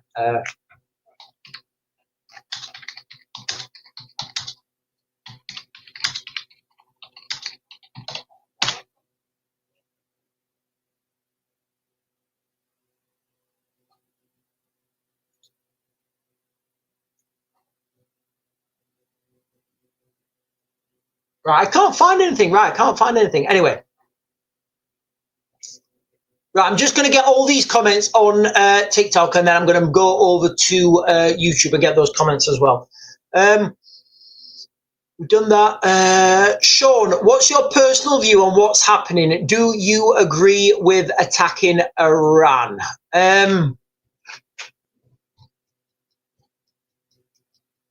Okay, if you look at Iran, if you just go and search pictures of Iran in like the 60s, it looked like it was a lot nicer in the 60s. I have friends who are Iranian who fled Iran, and they call themselves Persians, and they fled because of the regime. So what we've got to be very clear about here, guys, is a lot of Iranians don't like the regime that's taken over. So,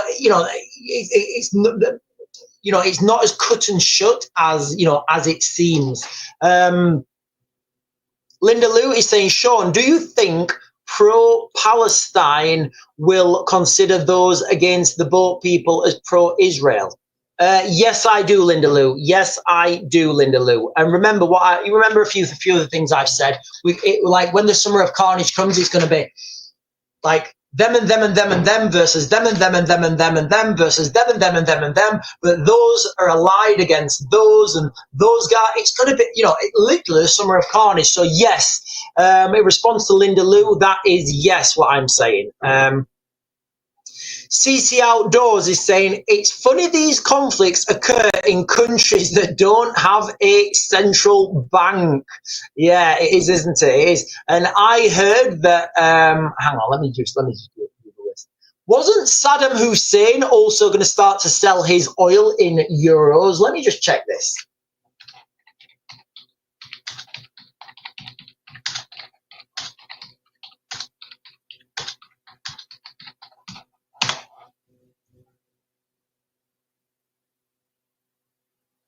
Right, so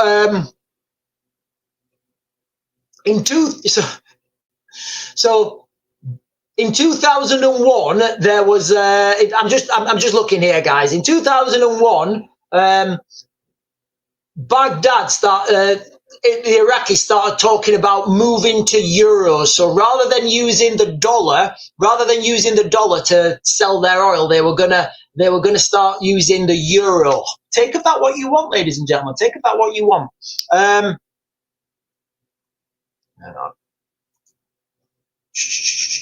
EG News is saying, I have a beautiful friend I talk to on here. She's Persian, and my heart goes out to them all. Yeah, guys, listen, a lot of people in Iran do not want the Iranian government over them. Like, can you imagine now if we had like a similar thing happen in the United Kingdom, where all of a sudden we're like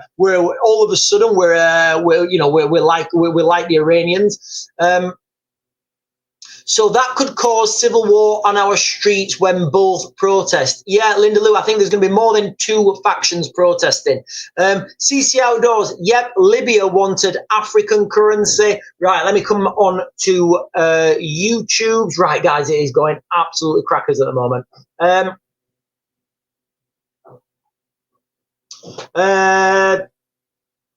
Silly Giladi is saying, thank God we do. I don't know what that's in response to. Air Hammond is saying, destabilize. Emma Joy, not a coincidence that Israel are involved in every war, says Emma J.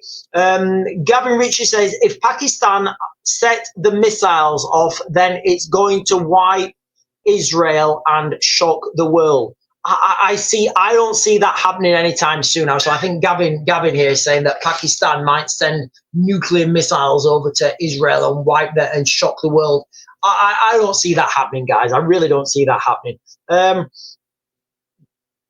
then Taz Khan is saying Rubberdingy Rapids. Gavin is saying, I'm scared for my daughter's future. She's only 18. This world is messed up. Yeah, I mean, so our eldest is she's 12.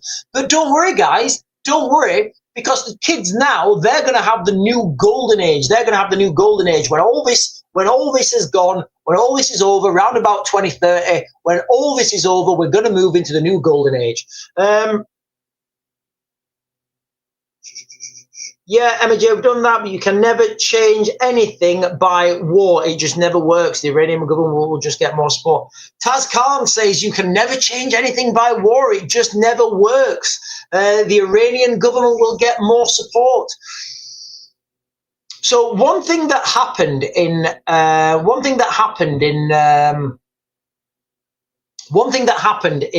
on the Maidan revolution in Ukraine, and you guys will see where I'm going with this in a second. One of the things that happened is, you can look at this yourselves. When the revolution started, so the revolution was a grassroots revolution. And guys, look, for those of you who are going to say, oh, it was a CIA sponsored, it wasn't.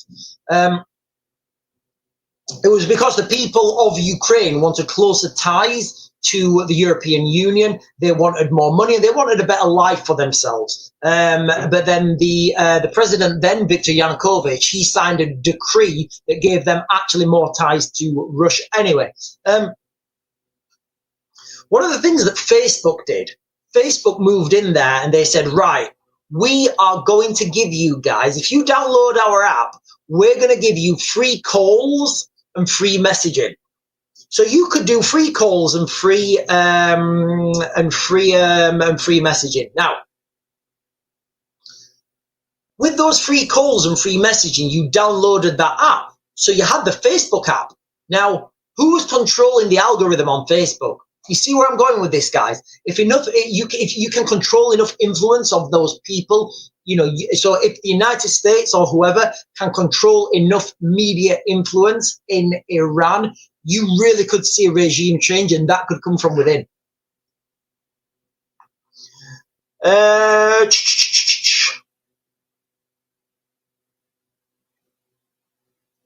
Emma J is saying, how long till Starmer says we must support Israel at all costs? I don't think he's gonna say that at all, guys. I don't think he's gonna say that. I don't think we're gonna have the United Kingdom supporting Israel. Remember, the United Kingdom are taking the lead role in Eastern Europe right now. So how many times have I done this, guys? This diversions is there. Future is, right, I don't know what that means.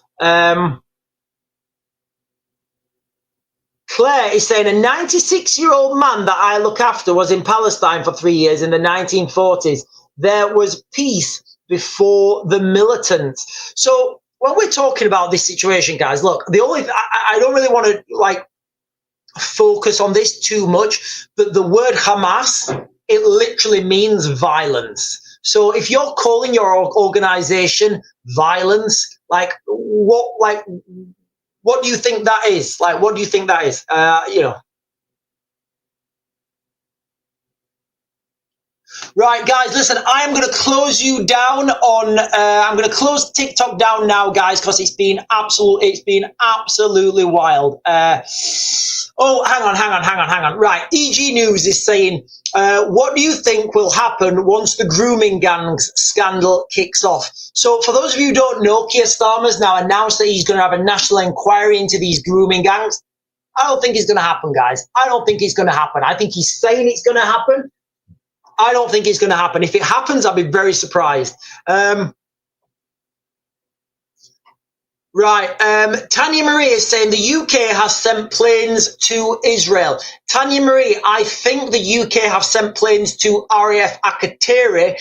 I don't think the UK is going to be getting involved in this conflict, guys. I just don't see what the UK can. I don't see what the UK can contribute to this conflict.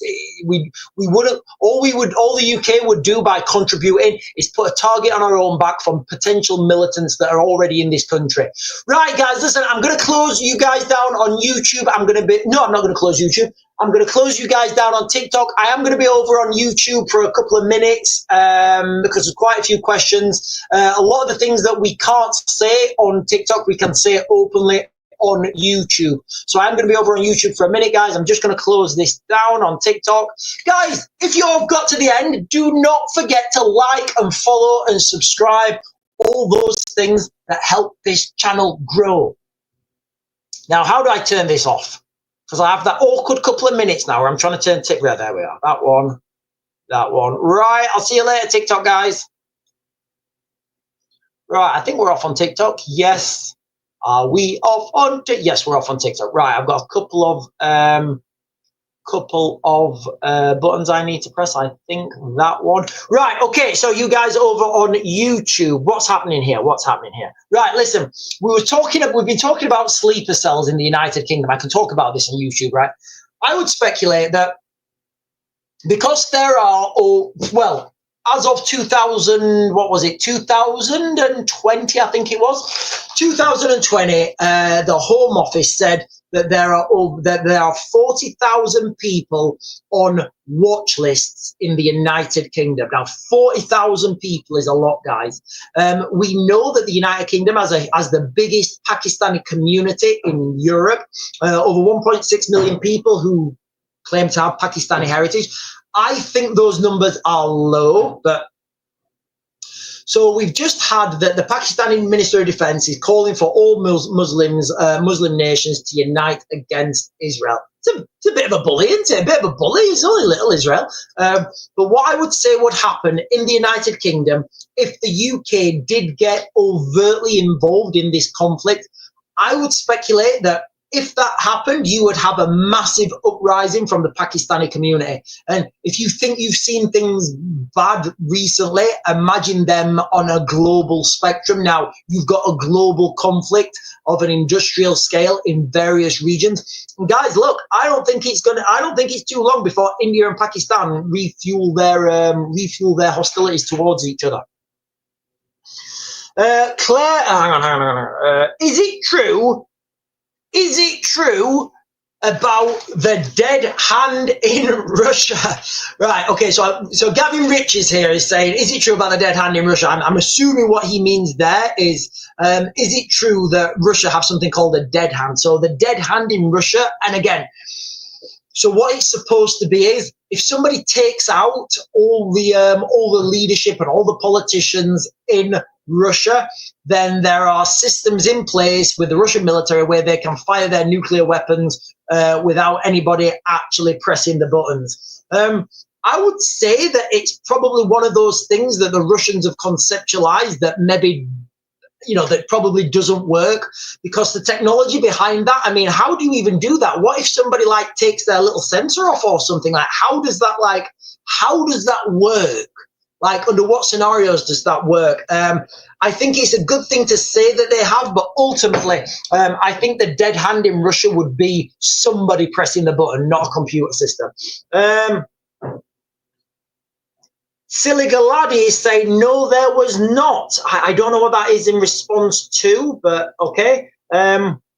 And then we have Taz Khan saying, Hamas is a result of hopelessness of the Palestinian people after decades of loss and land rights. Yeah, so it's hard to see. It's a very difficult conundrum. If we go back to the when was it? The 6th of the 6th, before the 7th of October attacks. There was something happening in that region. It was called the basically it was a land corridor.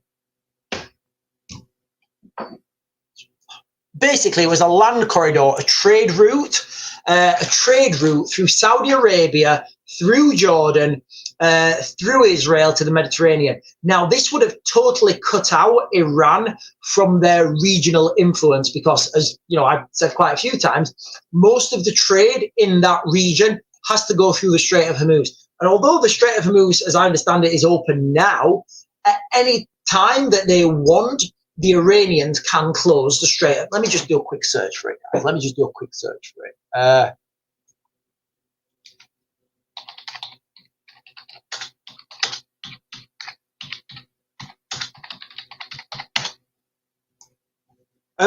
Strait of Hormuz closed 22 hours ago. Iranian lawmaker says, all right, okay, right. So the Iran are considering the closing the Strait of Hormuz. So that was like from a couple of hours ago. So Iranian lawmakers says closure of the Strait of Hormuz is under consideration. So if they close that shipping lane off, they can control the shipping. Because they can control the shipping, they can have a lot of influence in that region. Now, the land corridor from Saudi Arabia through Jordan to through Israel to the Mediterranean, that would have just stopped Iran's relevancy in that region, because if they close the Strait of Hormuz, people can say, well, I know you've closed the Strait of Hormuz, we're just going to go on this land corridor now, we're just going to take this land corridor.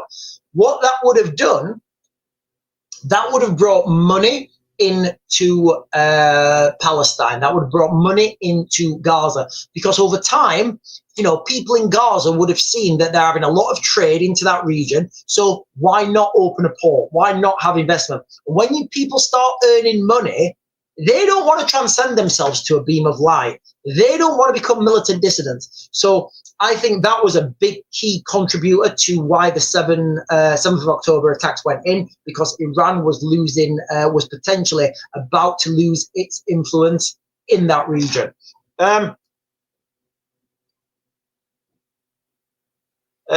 Sharon Owen saying Israel are cancelling flights to some European countries until the 23rd of June. I wonder why the 23rd of June. I wonder why that is. Let me just have a look at this. Let me see if I can get any more information on this.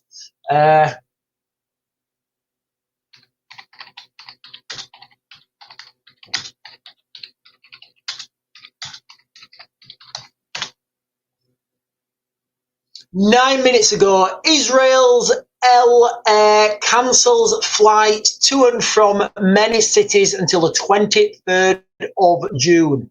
Israel's Air has cancelled flights to and from many European cities, as well as Tokyo and Moscow, until the 23rd of June, owing to the conflict between Israel and Iran, it said on Sunday. Well, I'm surprised anything is flying out of Israel at the moment, guys. I really am. I would say all aircraft are probably trying to move their aircraft out of Israel, because those aircraft are they're very expensive, and if they get hit, that's a big hit on the that's a big smack. That's a big smack on the back for that airliner.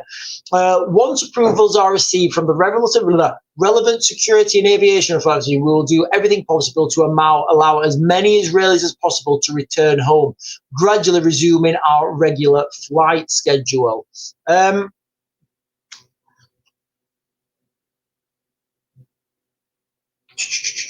Silly Galadi is saying you underestimate the religious sentiments.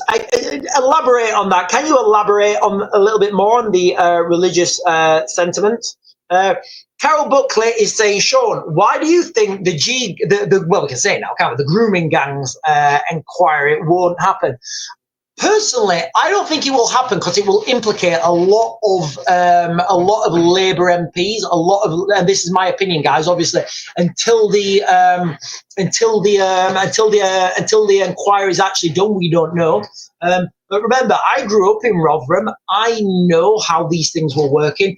I know that there were people in local council, at least, stopping the, so basically, in Rotherham, where this first broke, it's my understanding, and again, I can't say what did or didn't happen because there's been no inquiry, but what I know from talking to people in Rotherham was they'd passed a law or something whereby if you were attacked, if there was a crime committed in a taxi, that crime had to be reported to the taxi licensing agency that was run by the type of people that run taxis.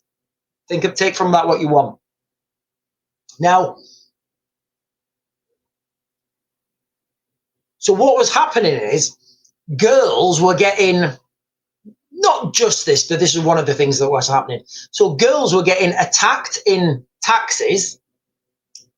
They were then phoning the police up and saying, listen, this has happened. I need to make a report because this happened to me in a taxi.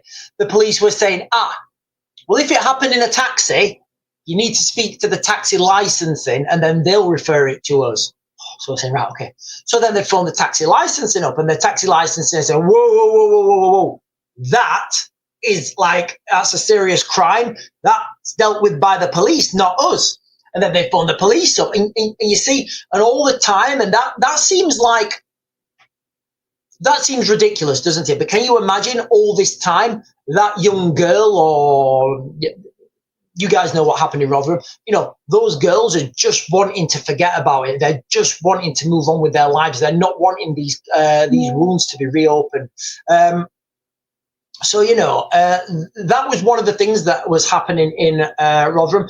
And we understand now that we understand now that in the United Kingdom, these gangs were predominantly Pakistani Muslims. We know that. That's out in the open media now. The real question is, at government level, why did this go on so long? Literally, guys, at government level, that is the question. Now, I don't think this inquiry will ever happen because nobody is going to want to openly, implement themselves. Hang on, where's that one? Right. So many questions. Airspace of Israel are closed. No one can come home. It's a big issue right now. Says to Silly Galadi. Sorry, I hope I'm not butchering your name. Grooming gangs should be dealt with harshly, says Taz Khan. Yeah, you can't imagine it, can you? And some of the things that, do you know what? Let me.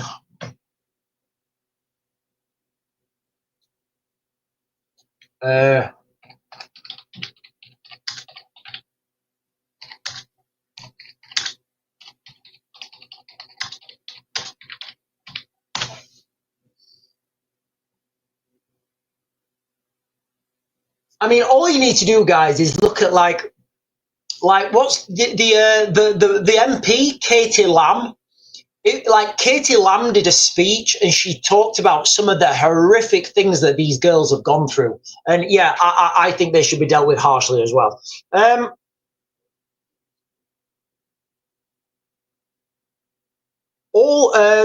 Gavin Richards and all these higher thinks it's a game of chess. They're all safe in bunkers. Yes, they are all safe in bunkers. Hang on. Right, I don't know what this means. Silly Giladi is saying 710 happens because we believe that if we give money and realize restrictions on Gaza, we will have quite while the Hamas actually played 7-10. It's the belief that Israel cannot be Jewish, it must be Muslim. Right, okay, 7-10 was called, right, the Assyrian flood. Right, okay, right. So, so we're talking about what happened on the 7th of October there.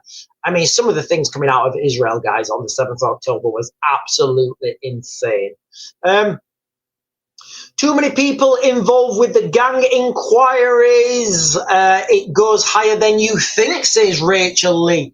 Yeah, this is why I don't think this is why I personally don't think that the inquiry into the grooming gang will ever happen, guys. You know, I'm skeptical it will ever happen. I think Keir Starmer's just saying, yeah, I will have the grooming gang inquiries, but not until next year. And then people will forgot about it. What about this grooming gang scandal, Keir Starmer? And they'll be like, we have a 22 billion black hole. We can't afford it. I'm like, stop it, Keir, stop it.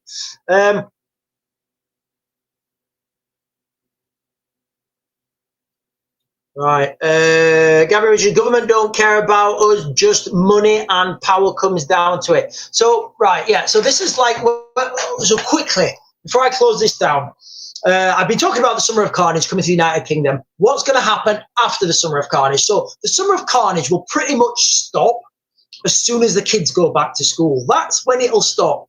That's going to lead into the Winter of Doom. And like Gavin's just said, was it Gavin? Yeah, like Gavin said, just saying there, you see, people will find and people will understand that all these protesting, all these riots, they're not changing anything. All they do is like nothing really. You know, you will still have these politicians passing laws or doing strange things. And you think, why are they doing that? Well, they're doing it because they're on the take. They're doing it because they're getting paid. My speculation, my analysis, my opinion would be, look who Lord Ali really works for. So then those people who understand this, they'll think, right, well, there's no point rioting. There's no point protesting. What we're going to do now is we're just going to go after these politicians or these police chiefs who are doing heavy policing or, you know, and imagine, guys, just imagine this. I know that this used to happen in Northern Ireland. Imagine in Northern Ireland, right? I'm sorry, imagine in the UK, right? I'm just trying to think of a scenario that's not too, right, okay. So imagine now, there's a mass protest event planned, right? And you're there, you're sat there as the police chief, you know, you're sat there, you're ready, you're in gold command, you're just about to, you know, you're just about to direct all your forces because there's a big event happening. You get a buzz on your phone. It's WhatsApp, unknown number. So you're like, oh, it's a bit weird. So you answer it. It's your wife tied up and your kids tied up with a man standing behind them with a balaclava saying, yeah, this is how you're going to react to that police situation. How do you think that guy's going to react? Like, do you think he's going to say, oh, do what you want to my wife and kids? I'm gonna get this. You see where I'm going, guys, okay? We know this happens because this has happened many, many times before. These are tactics that people will use. And that's what I'm talking about when I talk about the Winter of Doom that's going to proceed, come after, proceed, the Summer of Carnage. That's what I'm talking about, guys. And you don't even have to go to them extremes. All you need to do is go and find this, the police chief or whoever. When he's having a coffee, go and sit down at the side of him and say, hello, mate, is your name John Smith? You're the police chief, aren't you? He'll look at you. Pass him an envelope. Pass him an envelope with his kids at school. I'm telling you now, guys, he will do whatever you say. And do you think these politicians, if you do that to a politician, do you think they're going to say, no, I stand for the constituents of this country? And again, you can also pay them off. But that's how I do see these things going as people become more desperate, as we get more dissident factions and as we get more splinter groups, because that is the way it's heading in the United Kingdom, unfortunately, ladies and gentlemen. Anyway, guys, I'm going to close you down now on YouTube. And if you've not done so already, please hit those buttons below. Like, follow, subscribe, bell notification, share my stuff on social media. And I'll see you guys. I'm going to try and get on tonight at 8 if there's been any more significant developments. But anyway, guys, I will see you guys later.